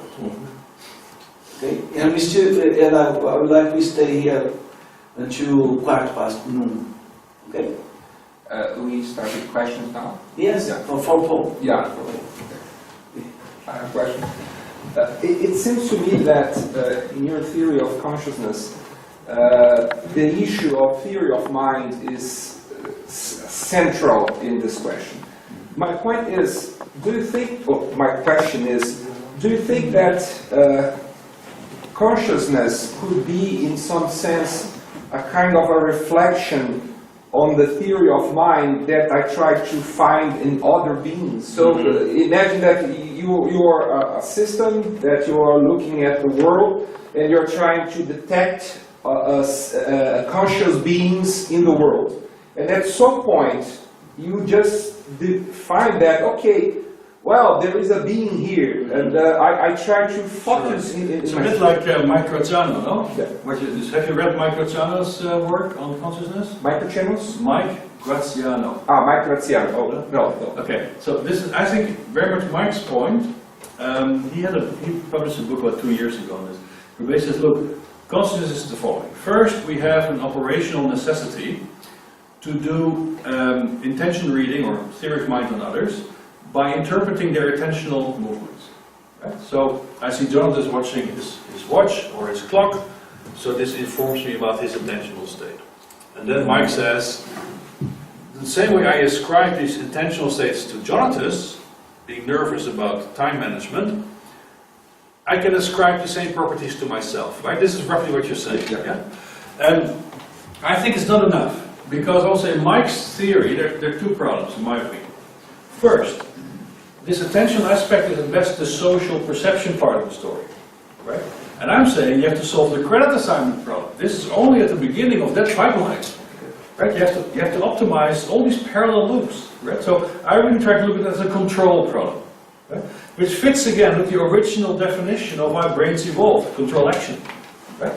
So Mike at best is saying, or also Chris Frit and others who have this more, let's say, consciousness serving social cognition, mind reading and so on, they sit at the front end of that pipeline, so it's incomplete in that sense. And the second problem Mike is facing, and I asked him this and he has no answer, as far as I'm concerned, how does this ascription to the self really happen? If I can understand or share, I read your attention and so on, but how does this ascription to self exactly play out at a mechanistic level? There's no explanation. And that's, I think, something you must be able to explain, right? So these are the two challenges in that area. And I think it's incomplete. I think the real problem is a control problem. Yeah. I would like to know your experience with robots. Yeah. You succeed in program or put any kind of intentionality. Mm-hmm. Do you? Yes, because the robot, if you take the Brentano sense of intentionality, to be oriented towards the outside world, right? The robot, like the robot you saw there shuttling about and collecting objects, it has these internal goals. It says, look, I really love the red objects now. It goes out, find them and collects them. So it is an internal representation of then these distal goals that it pursues. So it is, in that same way, oriented to the outside world, grounded in its embodiment, right? Because we have this whole self column in the control structure that is tied to its internal state. Not that I have defined arbitrary rules in that sense. The robot is switching between different internal drives. Internal drives are coupled to external states of the world that it then will pursue. So I would claim, yes, this is a completely reasonable approximation of an intentional state. These robots, though, don't experience that intentional state. Okay? That we don't have. Okay?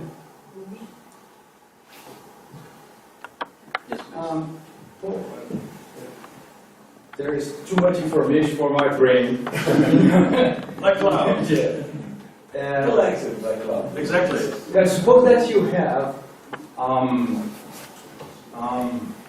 very smart rat or mouse, Plenty of and them. you have a kind of channel Yeah. and a bifurcation, but there's no keywords from left or right Mm-hmm. for it. My question is, if you repeat the experience to the rat, decide to left or right, no keywords, left or right, 1 billion times, how many Won't do it. times do you think that you go to right or left? No, the rat will go on strike, like your students here. Or what? The rat will go on strike, like your students here. Oh yeah? Oh yeah. No, but suppose that I They think are intentional agents that are driven by their own objectives. Human experimenters try to capture those internal objectives, but if the animal doesn't get reward, it will stop. yes. So there's no way to run a billion of those. Different rats, but the experience, suppose that the rats are the same rat. Or you take a billion rats, Yeah. and they run the same teammates. My question You want is- a distribution of choices. Yeah, I go straight to the point. Yeah. But if you put a reward on the right, you make something like the physicists call the break the symmetry. Mhm. So you have something very symmetric. So when you break the symmetry, Yeah. the physical systems tend to choose one of the positions or right or left. Yeah.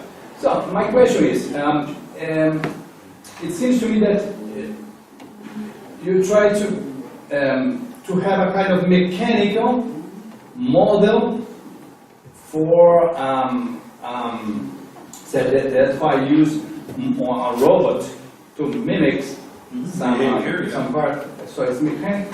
But don't you think that there is a component that escape from the classical mechanics to another? Yes, memory. Memory. Memory. We are vessels of memory. So is the rat. And that's why physicists don't understand these systems. Yeah. Be more clear. No, that's the thing. I don't have time to think about memory. You're saying that memory. Okay, I believe it. But No, but- for a while I can believe it. No, look, Oh, the yes. point is the behavior of the animal, of you, of me, Uh-huh. is caused by the memory of our previous experiences. It's not caused anymore by Yes, just a but- mechanical structure that you're looking at. Right? But if you don't break the symmetry, the position for the rat will be the same. No, but I mean, but no, 50% for left. No, but you treat the rat like a billiard ball. It's not. Okay, so these animals come equipped like you. No, as a with- simple with- mechanical. No, but they come pre-equipped with exploration strategies. Right? So in unknown environments, they will deploy, like the rat goes in the open space, will run around the walls, take Texas first. Then there's a corner it will like the most, it will stop there more regularly, and then it starts to, from that position, veer out, and they have very systematic structures to explore. Billiard balls don't do that. Right? That's the big difference. That's how animals break that symmetry. Okay, so there are dedicated strategies, innate, in you, me, and the rat, to break these symmetries. It's a solved problem, at Even for least. symmetrical. Yeah, already. That was one of the first discoveries of evolution, to break that symmetry through exploratory strategies. Yeah. No Okay. problem. Okay.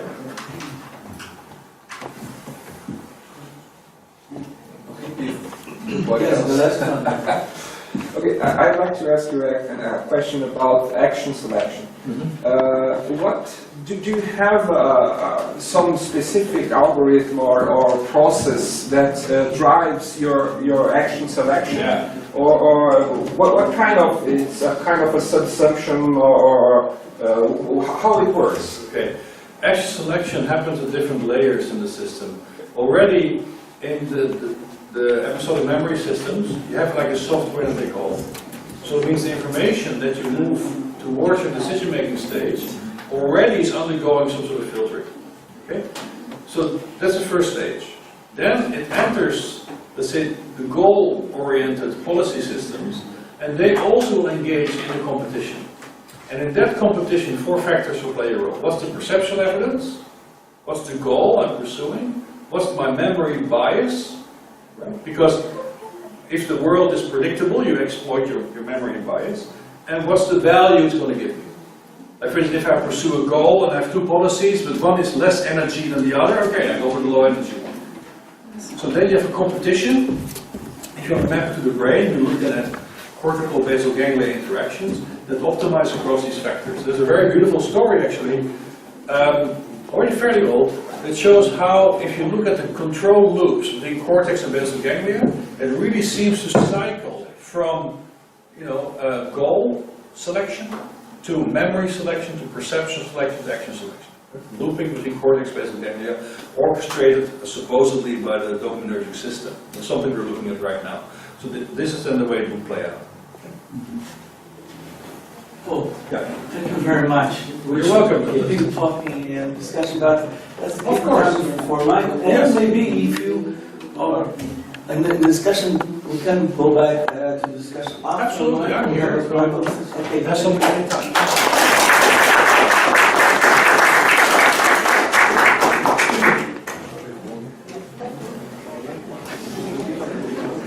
For those who saw it, came to the internet now we have a Professor Michael Arbib from University of California. He's going to talk about monkeys, apps, and humans evolving the language-ready brain. Okay, Michael, please. Thank you, I'll try.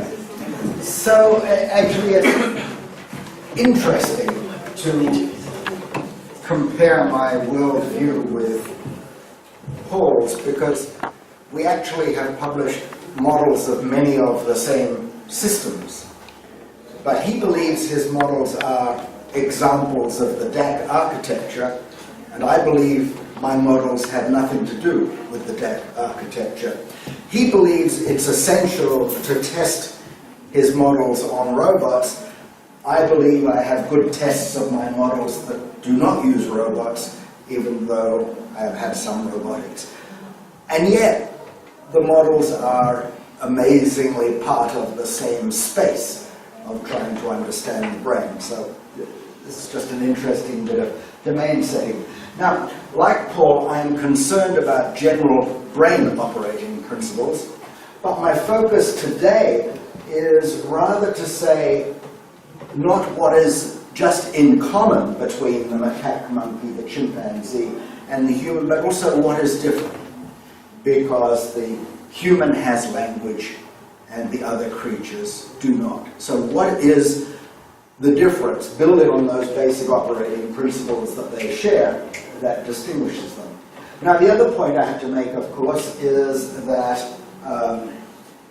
these are modern creatures, and what I'm interested in when I talk about evolution is what might our last common ancestor with the monkey 25 million years ago have been?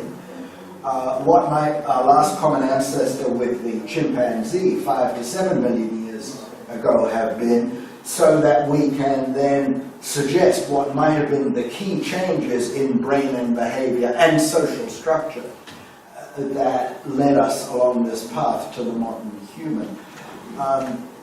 And so at the moment, the discussion is somewhat limited in that we will be tending to conflate, put together the macaque and our last common ancestor, the chimpanzee and our last common ancestor, even though we know there are key differences. But I don't think those key differences matter for today's discussion. For future work, they will. So the general methodology can be shown by this slide. It's what I call comparative computational neuroprimatology, and the figure really does the job. So the notion is that we understand the monkey brain as our representative of the last common ancestor with the monkey. We want to understand the human brain, and the suggestion is there are many functions of the human brain that we believe are controlled homologously. So monkeys have dexterity, we have dexterity, monkeys have eye movements, we have eye movements. And so we think there we can take a good model of the monkey brain where we have the advantage of all the detail of the circuitry from the anatomy and physiology and morph it into a model of certain systems in the human brain. And so this provides the grounding for our work. And then we have to make an evolutionary hypothesis to say what extra circuits had to evolve to have a brain that not only has these shared abilities, like eye movements, hand movements, and so on, and their visual control, but also language. And then, of course, we interpose the ape.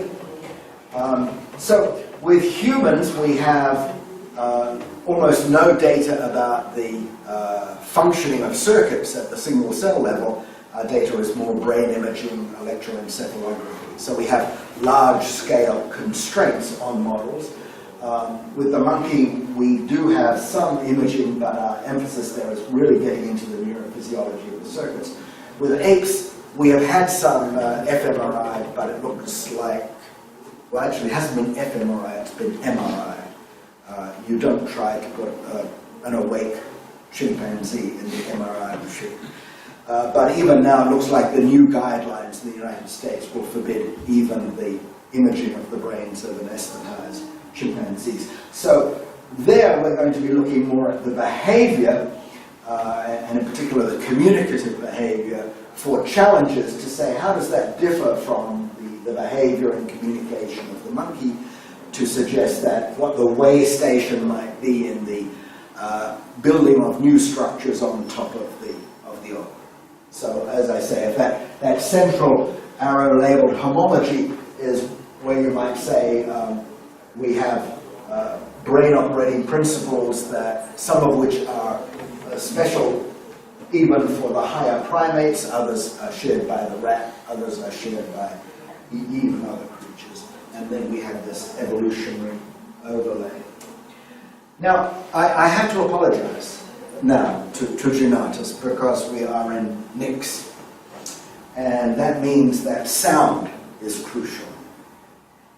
And so you might think that speech is the primary form of language. And I'm going to work towards suggesting that gesture was how language got started, not speech. So my apologies in advance. You also think about jazz as the base of music.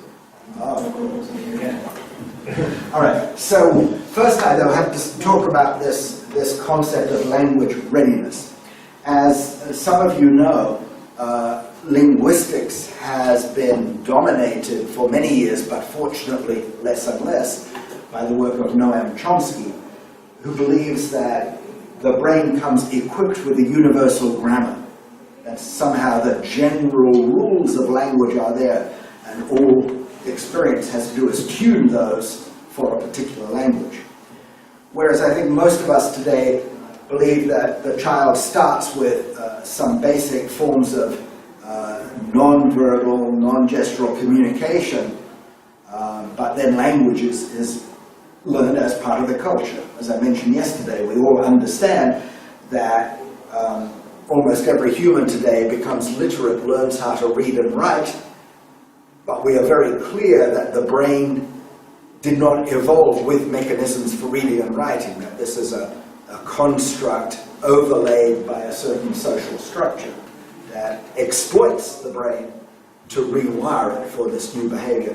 So when I say a language-ready brain, I'm making the point that, contra Chomsky, this doesn't necessarily mean that our distant ancestors evolved for language in the full sense, but they evolved to have certain abilities for communication that could then, perhaps more through social construction than through brain evolution, yield a society in which language was used. So that's why I say being language ready does not imply having language, but it means that you could take a child from any time, perhaps if you had not mental time travel, but physical time travel, to carry this child from perhaps 200,000 years ago, maybe from a tribe in which there was no real language, to a modern tribe where the child would acquire language.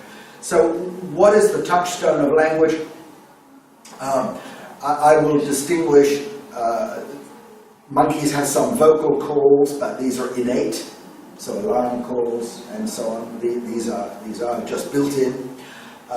Apes have vocalization, but they also have gestures, and I will argue, it's still a little controversial, but I will argue that some of these gestures are created by a group rather than having to be innately wired in. And then I will suggest that what comes is proto-language, where proto-language, somehow you have an ability to create, as a group, new communicative acts. But they are sort of units that sit by themselves.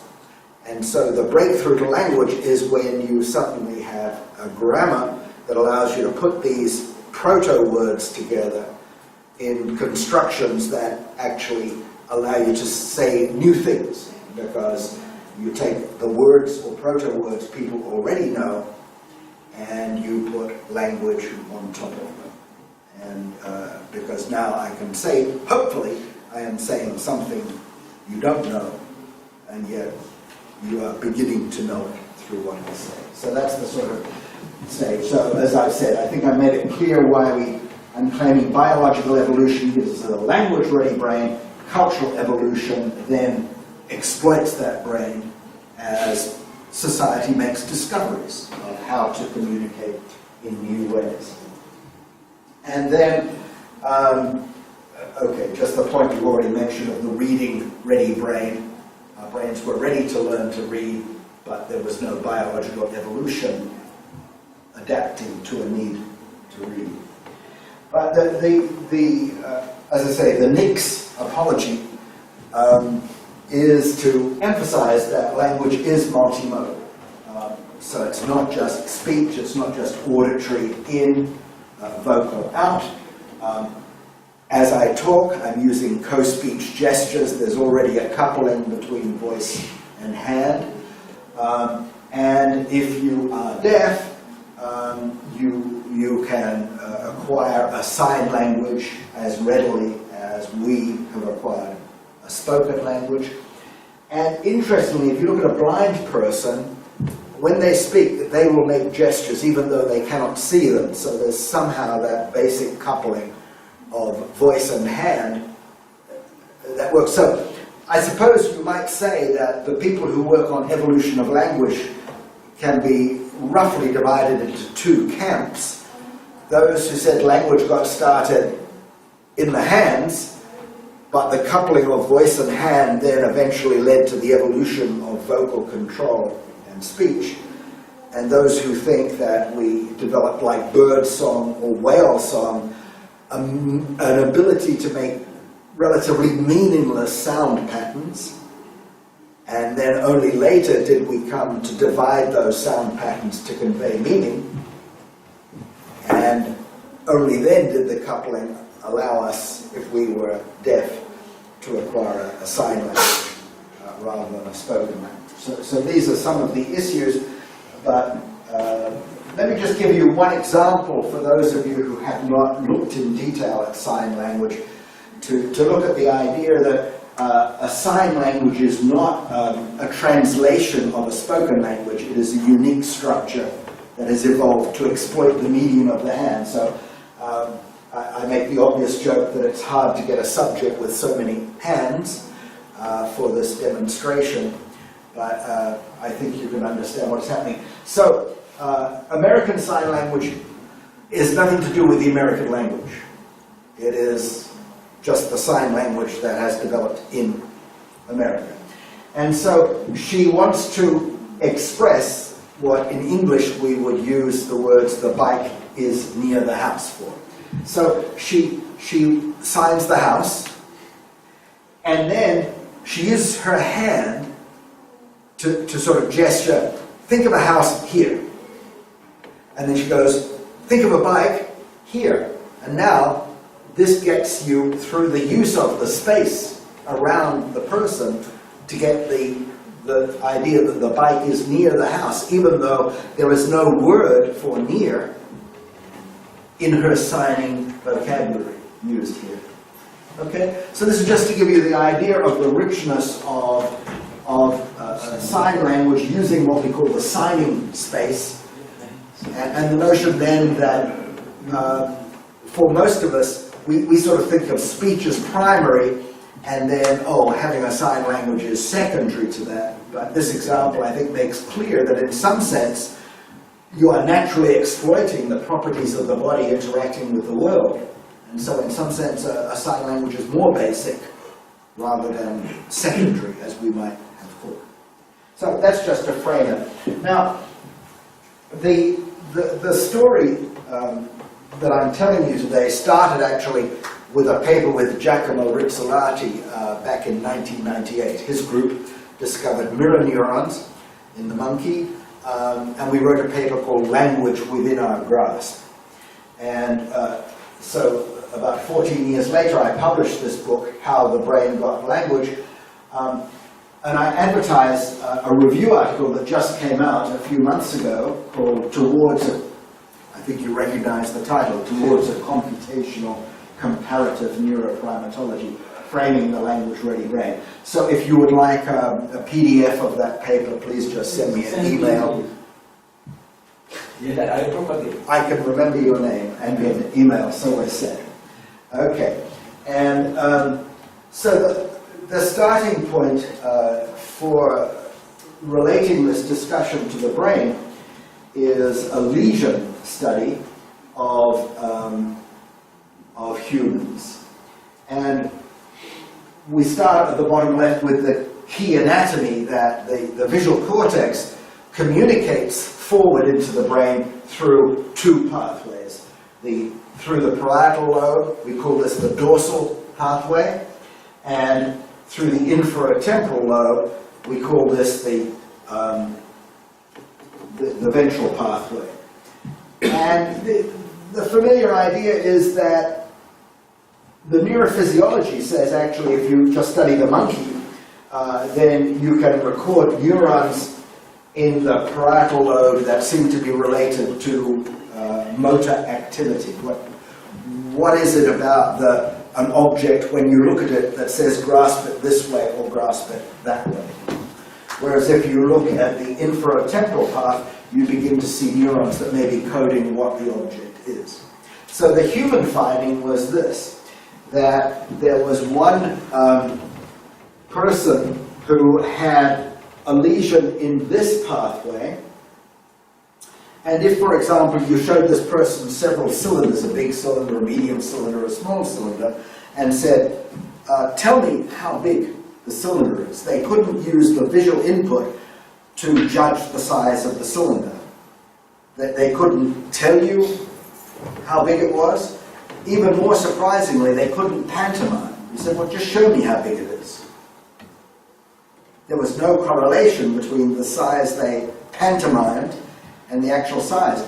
But if you said to them, pick up the cylinder, then the shape of the hand correlated perfectly with the width. So the idea was that this pathway, which we now call the how pathway, was extracting that information about the motor control appropriate to this affordance, this diameter of the cylinder, but this what pathway that allowed one to declare the property, to bring it into the realm of communication. So my current thinking is that more generally, this is the pathway for planning. So you do need some spatial layout information to make a plan, but you don't need the fine details. I'm going to reach for the one on the left because it's bigger. That requires some spatial information, but it's not the same as the precise motor control, which says, I must control my arm muscles to get my hand here, and I must control my finger muscles to grasp it. Well, I must control my fingers to grasp it properly. So the idea is that this pathway is available in the monkey for planning, but also can become available in the human for communication about plans. And this pathway is the one that takes control of converting the visual experience into the details required for muscle control. And we developed a computational model, and again I apologize to Paul because we didn't test this on a robot. I know it's awful, but we like it anyway. So here is the idea that what the model does is if you come this way on the dorsal stream, it extracts various affordances. You don't have to know what this is to see that these are possible shapes that you know how to grasp. And then you can choose by some mechanism which to prepare the premotor plan for send to motor cortex and grasp.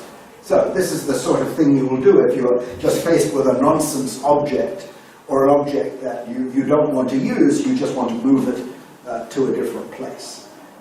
You don't have to know what it is. But in this case, the other stream, the ventral stream, can allow you to recognize that it's a mug, and then the prefrontal cortex can bring working memory into play, motivation into play. I remember there is still coffee in the mug. I'm motivated to take a little break to drink some coffee. So in that case, part of my coding is going to be that then, okay, this is the correct affordance to use. So this plan is then played out by using the dorsal path to extract the appropriate motor parameters for that action.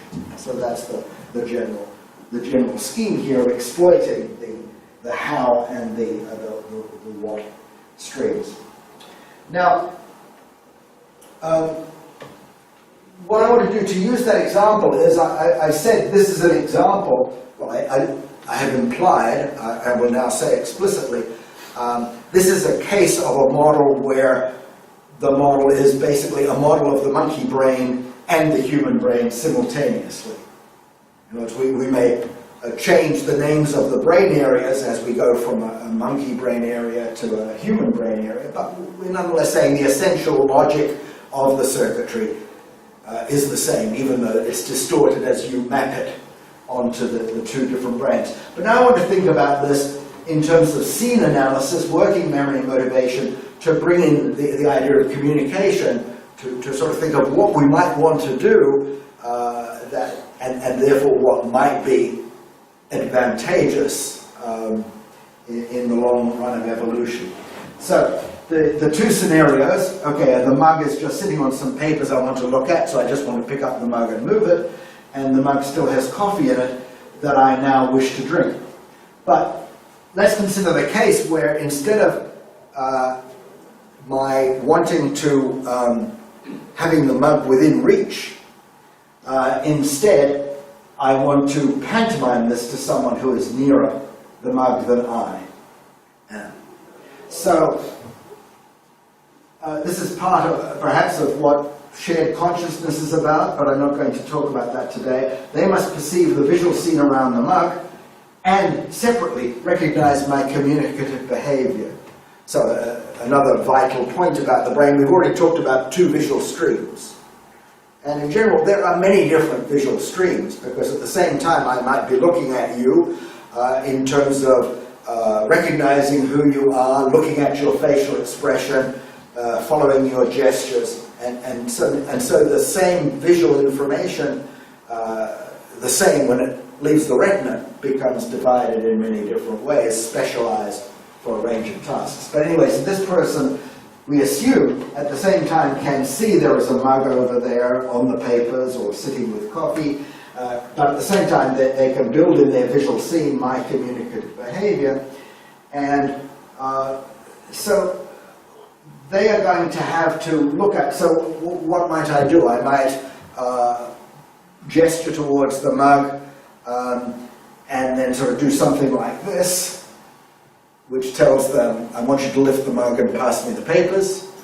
Or I might go like this, and they say, oh, you want to drink from the mug, and pass the mug. Maybe they will kindly turn it so the handle is facing me when it gets there. So this is just to think about the way in which we can look at an existing model of the monkey and fantasize for a little bit about what we might add to build a communicative model that exploits that circuitry by using it. And again, in some of the terms that Paul talked about, you've got an interesting first-person, third-person interaction there. You as a first person are expressing through your gestures your needs to a third person who becomes the first person who fulfills that need.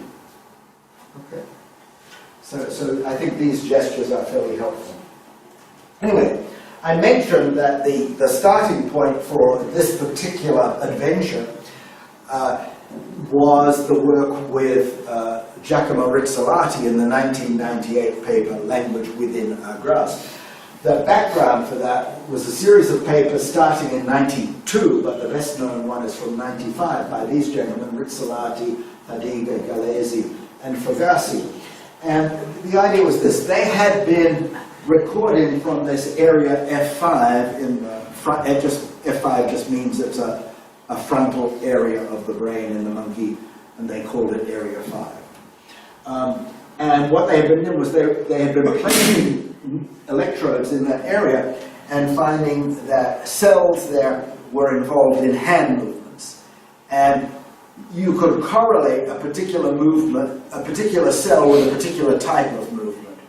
So one cell might be best for precision grasp, but another cell might be more active for a power grasp, and so on. So here is a cell, the recording from a cell that is specialized for the precision pinch, and this just shows the firing of the cell on 10 different occasions, and the histogram says this is something the cell is really concerned about, the execution of the precision pinch. And what you see, what you don't see is we could have another picture showing for the same cell when the monkey does this, and then we would see very little or no firing. But the amazing thing was when the experimenter was placing a piece of food on the tray, before he passed the tray to the monkey, the cell started firing. Not quite as vigorously, but it started firing. So in other words, it was firing not only for executing actions, but for observing similar actions. So this is a subset of the cells in F5, and cells in that subset were called mirror neurons.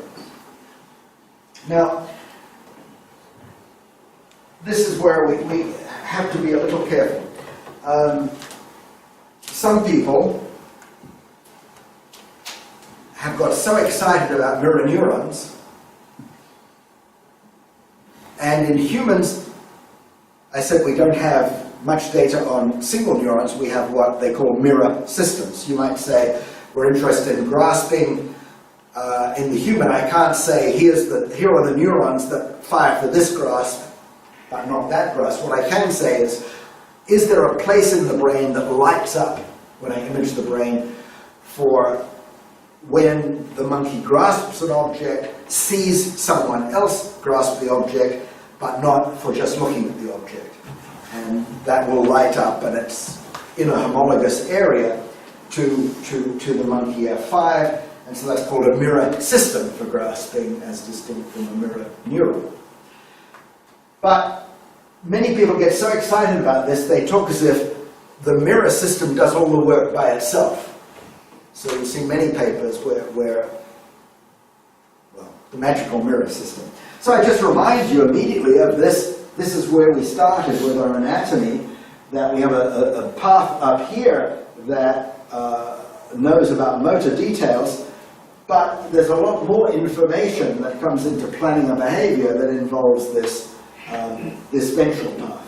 And so I just caricature this here by saying that if I just see you make a movement and I immediately make the same movement, then perhaps this is a matter of I observe the action, my mirror neurons code motor details of the action, I play those out over my command neurons, and I immediately imitate. But in general, of course, if I see an action, I have to interpret it, I have to understand it, and plan an appropriate response, and then back to F5 to do what I'm doing. So, for example, I see my friend kindly lifting up the coffee cup. I don't see that in terms of, okay, I will repeat the action of lifting up. I recognize that he has met my request, and I now reach out my hand in this way, ready to grasp the handle. So this part down here is absolutely crucial to using mirror neurons. It's not the mirror neurons by themselves figure all those things out. So the slogan I use is the phrase beyond the mirror. We have to think about mirror neurons in the context of systems beyond the mirror to understand what they do. And then it's not so much when we look at evolution that magically mirror neurons become language mirror neurons. The important point is, how does the brain as a whole change to support the new types of actions to do with gesture or articulation and their recognition. I have half an hour, is that correct? So let me skip. Skip this. So just to continue setting the stage, why do we emphasize gesture? We say that monkeys, apes, and humans have great manual dexterity, but this is actually, it should be monkeys and apes share with humans great manual dexterity, but monkeys and apes have limited vocal control, so they can come up with their sort of innate vocalizations, but they can't learn new vocal patterns. The people who tried to teach apes language gave up trying to get them to imitate human speech. In the end, they got them to imitate some gestures of American Sign Language, but the apes could never go beyond individual signs to get the idea of syntax, to get the grammar of putting signs together to make new meaning.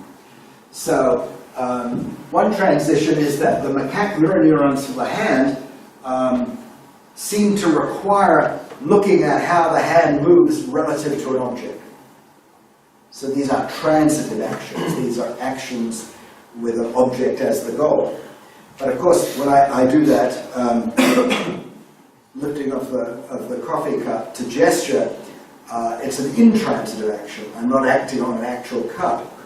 So it seems to be an important transition from the intransitive system to one that can recognize actions, not in terms of their relation to a visible goal, but in terms of their relation to an imagined goal. The other thing is that monkeys cannot imitate. Apes have a limited form of imitation. Humans have much more imitation. And so the evolution of a system for complex imitation is going to be an important part of our story. And then, as we've already indicated, monkeys and apes have genetically constrained call systems. Apes and humans can communicate using some novel manual gestures, and humans alone have language. So this hand-centered argument is the way I will approach it. And I should just confess that I think if you took a poll of people who study the evolution of language, the majority would disagree. But they don't come up with a good argument for why I'm wrong. So. But it is important to understand that we are in a territory in which parts of what I say I think are very well grounded in the data, and other parts are bold hypotheses. Okay, so this is really what we said. Monkeys, and presumably our last common ancestor with the monkeys, little capacity for imitation.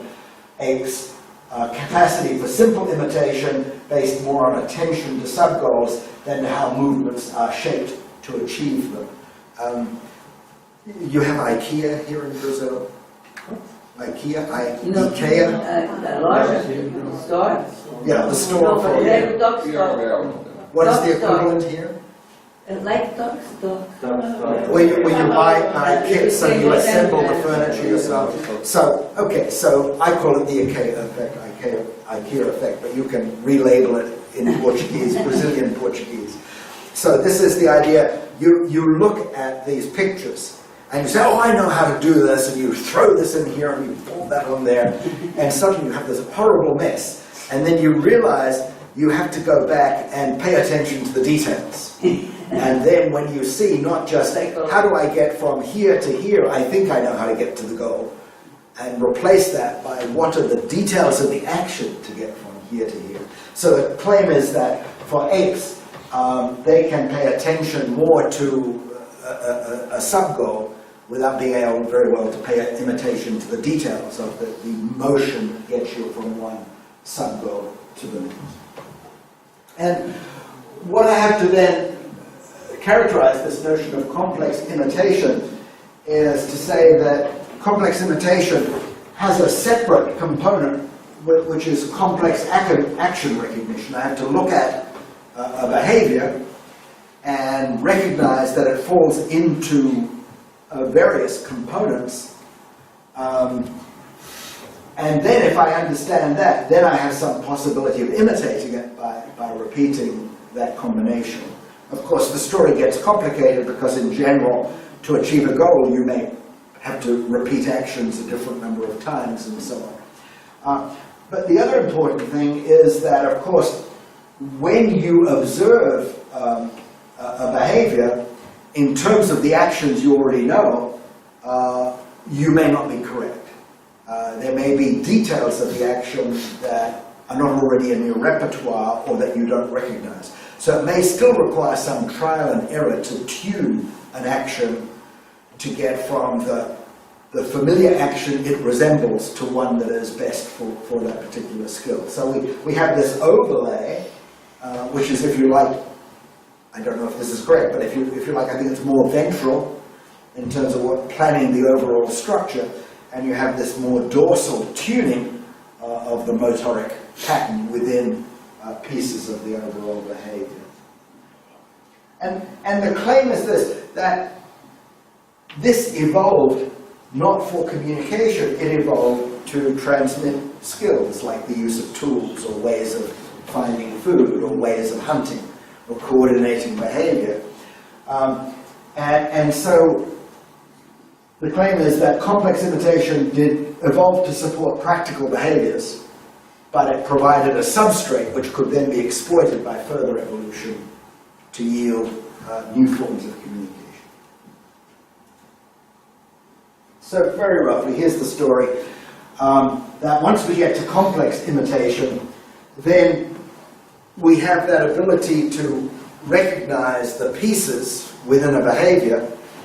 And now the other piece that we'll talk about a little more later is, I suggested that another important transition was from needing a movement to be transitive, to be recognized, to being able to recognize the transitive behavior from an intransitive performance. Okay, we said that this you can recognize as lifting a cup to my lips, even though you can't see the cup.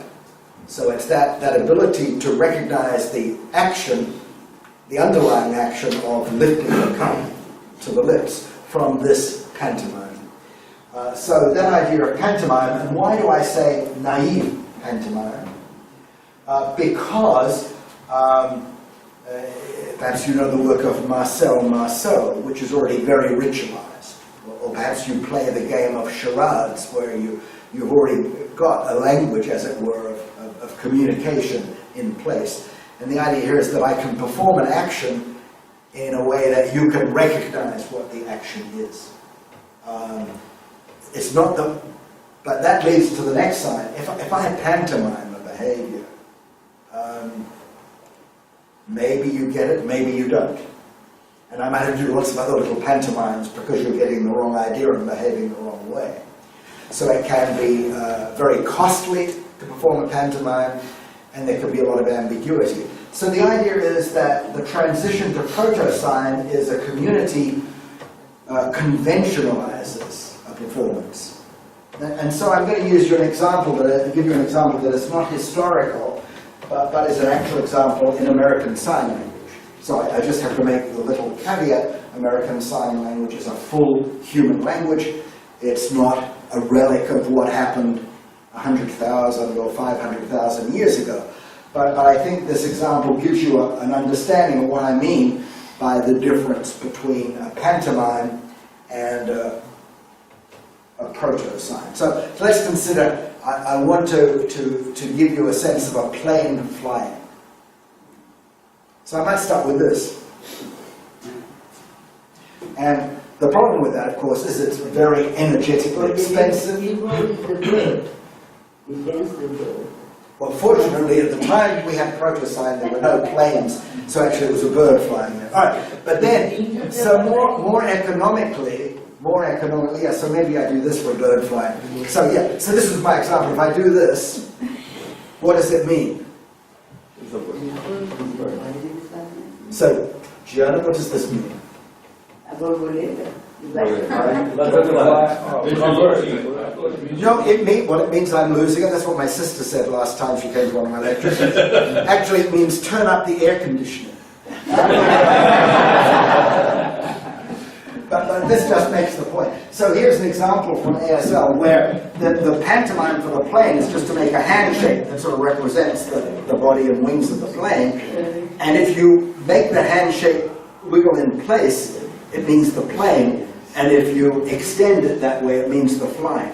We need to have a performer in the group. So the idea is that this is, well, actually performances of ASL poetry are very interesting. But the idea is that this is a purely conventional distinction. This is no longer a pantomime. The community has agreed that they will adapt a sign, a pantomime, in different ways to be unambiguous and convey different aspects of what was a big meaning. So the term I talk about is fractionation is an important step towards grammar, and maybe we'll have time to get to that. Okay, so since I meant to stop in 7 minutes, what I'm going to do is just to tell you all the things I will not tell you. And then you can ask Donatus for the paper that will give you the details that I don't have time for. So let me... It's a little bit more than 7 minutes. It's 10 minutes. I thought you wanted discussion as well. Okay, including discussion. Yeah. That's your talk, and after discussion. So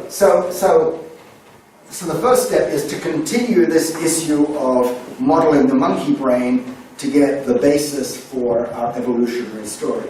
So we've already talked about the FARS model, the Fairbairn, Rizzolatti, Sakata model. Then we go on to a model of the mirror system, where the issue is how does a brain learn to associate the firing of some neurons with the visual observation of an action. And the idea basically is that if the system is learning to recognize its own movements, so it has an internal, a hidden state, which encodes the motor plan for a particular action, then it can observe how its hand is moving towards the object, and through a learning mechanism it can then activate the mirror neurons, either because it commanded the action or because it sees the visual motor coordination that goes with it. And then the idea is once the system can do that, then it can now recognize the same action performed by somebody else. So on this account, evolutionarily, the mirror system arose initially to provide visual guidance for one's own actions, but then in fact was available for recognition of the actions of others. So we begin to get a social component coming into the system. The next model builds on the FARS and the M&S models and was motivated by a presentation by Bro Alstermark back in 1981. And he was trying to look at the anatomy of the spinal cord and try to dissociate which pathway out of the spinal cord controlled the arm, the reaching, versus which controlled the paw, the grasping. And so to test that, he set up a little glass tube with a piece of food in it. So at the top we see the normal cat, and he both controls his arm to insert the food into the tube, but also controls the paw then to grasp the food and bring it to his mouth. So eventually they find the place where they can lesion to preserve the reach, but destroy the grasp. And so that was for them the important point. For me, the important point is that the new behavior that I show in the second row came in just 4 or 5 trials. So it wasn't a long conditioning process. The animal discovered this in about 4 or 5 trials, which is he reaches in, he tries to grasp, he fails, and sometimes knocks the food out. But once the food is knocked out, then he has another behavior available to grasp the food with his mouth. And so in 4 or 5 trials, it's no longer, I try to grasp and I fail. Oh, at last the food falls out. It's, I have this raking movement, I just rake the food out and grab it with my mouth. So how does that happen? And so this led us to a new model. And the basic, again, I won't go into the details, but the breakthrough idea, I think, and again, you're invited to read the details later, but the breakthrough idea is this, that when I told you how to model the mirror system, I said, okay, we use the internal coding of our own action to guide the recognition of the accompanying visual experience of the hand relative to the object, so that in future, if I just see someone else's hand moving in the same way towards the object, I can activate the mirror neurons. And so the idea here is that in this case, that the cat actually has two sets of mirror neurons activated. Because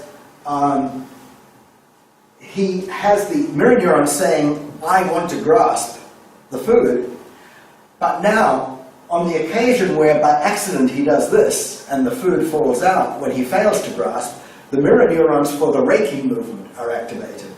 And so now, by exploiting that mirror neuron activity, the system can say, the grasp failed, so I push down the executability of grasping. The raking succeeded, so I push up that behavior. All right, so now in 37 seconds, a review of tricks to come. And one basic model is to look at dyadic brain modeling, where we put a brain in the same brain architecture in two different heads and have visual motor interaction. And so the story that we were able to model in this paper was, how could we have the transition where a child ape tugs on the mother and mother finally comes close to the child and hugs him, to the mother more and more quickly recognizes the child's action, so the child stops the action when he sees the mother is moving toward him to hug him, and finally the child doesn't even try to do the whole action, he just does a gesture. And so this transition is called ontogenetic ritualization, and the claim is that this is a building block. So I'm going to finish with just one experiment for you, which advertises the fact that we are trying, in relation a bit to that last robot of Paul's we saw. Isn't this wonderful? So, I want you to look at the next picture for 4 seconds and formulate a verbal description. Okay? 1, 2, 3, 4. What did you see? Well, you were obscuring the view. Did I? Yeah. Well, you saw it. I just Collapse. didn't want to give Paul a... So what did you see? An accident. An accident. Okay, can you be more specific? What about the accident? Well, people running and touching each other and falling out. Okay, so most of you saw runners. Well, Blade Lady fell down and the other stumbled over her. Okay, so he saw Blade Lady. How many of you? So, how many of you saw that one of the ladies had an artificial leg? More than What?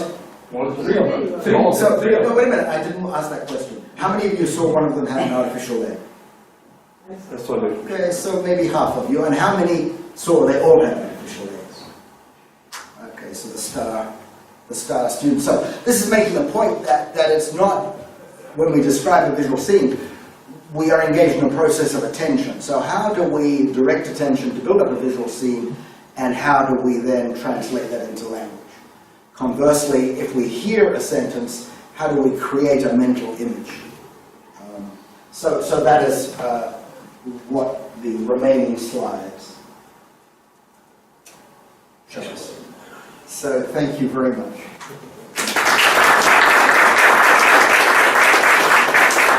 Questions, please?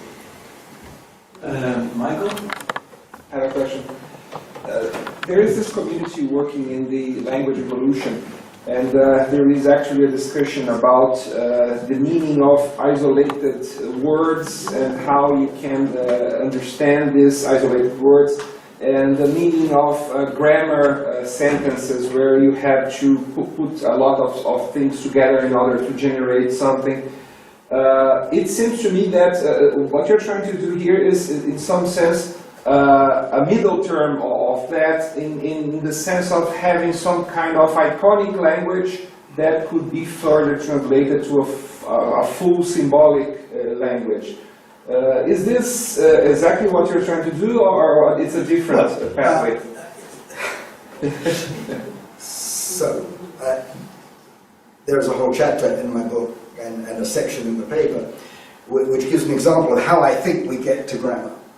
So let's consider the following pantomimes. Let's see if we get it. And, okay, what do those two mean? Open and close. Open and close what? A door or a window. Okay, so we have two pantomimes, one for open a door, one for close a door. What part of the pantomime was door? It was a window, wasn't it? But what kind of window? It was economically correct for doors. The door handles are low. This is pantomime. So, I mean, this just goes into the general point of how do you begin to disambiguate. But Forgettable. But as a special application of DAC, which is the door application construction, the door application construction, okay, so we have these two, but there's nothing in either one that is a door. What perhaps you recognize is the movement of the door handle. So what do those two have in common? They have this. But the semantics, what does the semantics have in common? It's door. So the simple pantomime, you could say, turning a door or window handle for the purpose of, but you don't. So the idea is that by this process, a common part of the pantomime or a common part of a vocal performance could be broken out, fractionated. But now, the next step is that you now move to say, okay, so really now I can see it as a compound behavior where I have this movement and the sign for door, and that movement and the sign for door. So now I begin to have the idea of a construction for what do I do with doors, or the other way around, what can I close, what can I open? And so the suggestion is that you start with piecemeal constructions. So where a person like Chomsky would sort of say you immediately have all the nouns, all the verbs, very general rules about how to put nouns and verbs together. The idea is that in evolution we start with these very, very special purpose constructions. And slowly we built them up, and then we began to generalize. So we go from something as specific as what do you do to a door, or what do you open, to here are more and more things that one can open, not just doors. So you begin perhaps to build not a category of nouns, but a category of objects you can open. And then later, maybe you step back and you say, well, here are a number of actions, and here are different categories, and I can generalize them. So I don't have to worry about which word is just for opening, which word is just for closing, and so on. So that's the story of how we might go from what I call proto-words or hollow phrases, sort of unitary phrases, to begin to break them into pieces, but then at the same time build up a set of constructions for putting the pieces together again, and then suddenly you open up a whole new range of meanings, because you're not only combining the pieces you broke apart, but you can now combine pieces that have never been combined before. I apologize for my question, okay? Let me do a pantomime. Yep. What I'm pantomized.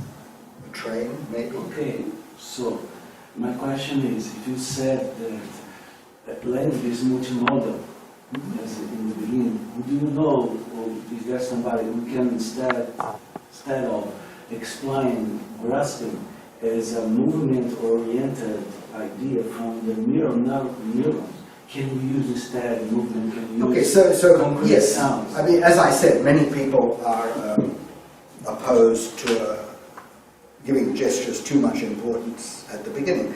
And so we talk about sound symbolism, we talk about onomatopoeia. But I make two different observations which are why I don't favor that. The first is that we can convey far more through pantomime than we can through sound symbolism. The number of things like opening a door, closing a door. Also, I'm saying, No, wait. So that's the first point, that I believe that, I mean, I have no data to say this is true, but just my understanding of looking at examples is there are far more things I can pantomime than I can come up with a distinctive sound that will let you recognize. So, then the claim might be, well, do you, right from the start, have both, the power of the pantomime the power of the sound symbolism, the onomatopoeia. The catch, as I said, is that no other primate has vocal learning and control. So then you have to say, if you're going to use the imitation of a sound, you have to have vocal control to be able to imitate the sound. And I'm saying no other ape can do that, but other apes do have manual skill. So the suggestion was that by using pantomime to build it up, you then provide an adaptive opening of saying, I can make gestures that convey meaning. Now, maybe there's an advantage to bringing some vocal gestures. So another just so story might be that if I bite an apple and it's sour, I go, well, no, not the sound of the bite, but I go, because I bite it and I find it's a sour apple. So that's a sort of reflex movement, not part of vocal control, but maybe in a group, you see somebody about to pick fruit, and you go, and this is a warning. The fruit is not ripe, don't pick it. And so the idea is that there might be some of these almost reflexive sounds that get coupled to behavior, and this might then provide the adaptive, the evolutionary pressure for getting more and more adaptive control of the vocal system to be able to more freely make those sounds. And then the idea is eventually you have more and more flexible vocal control, and then then I would claim it's a historical fact, not a biological fact, that most humans learn speech rather than sign language. It's very interesting to me, but it's not because also the sound pantomization or onomatopoeia, it's a little bit more ambiguous than the visual way you pantomize the movement, and so that maybe music is, in some sense, is so powerful because it relies in this ambiguity that is in the code.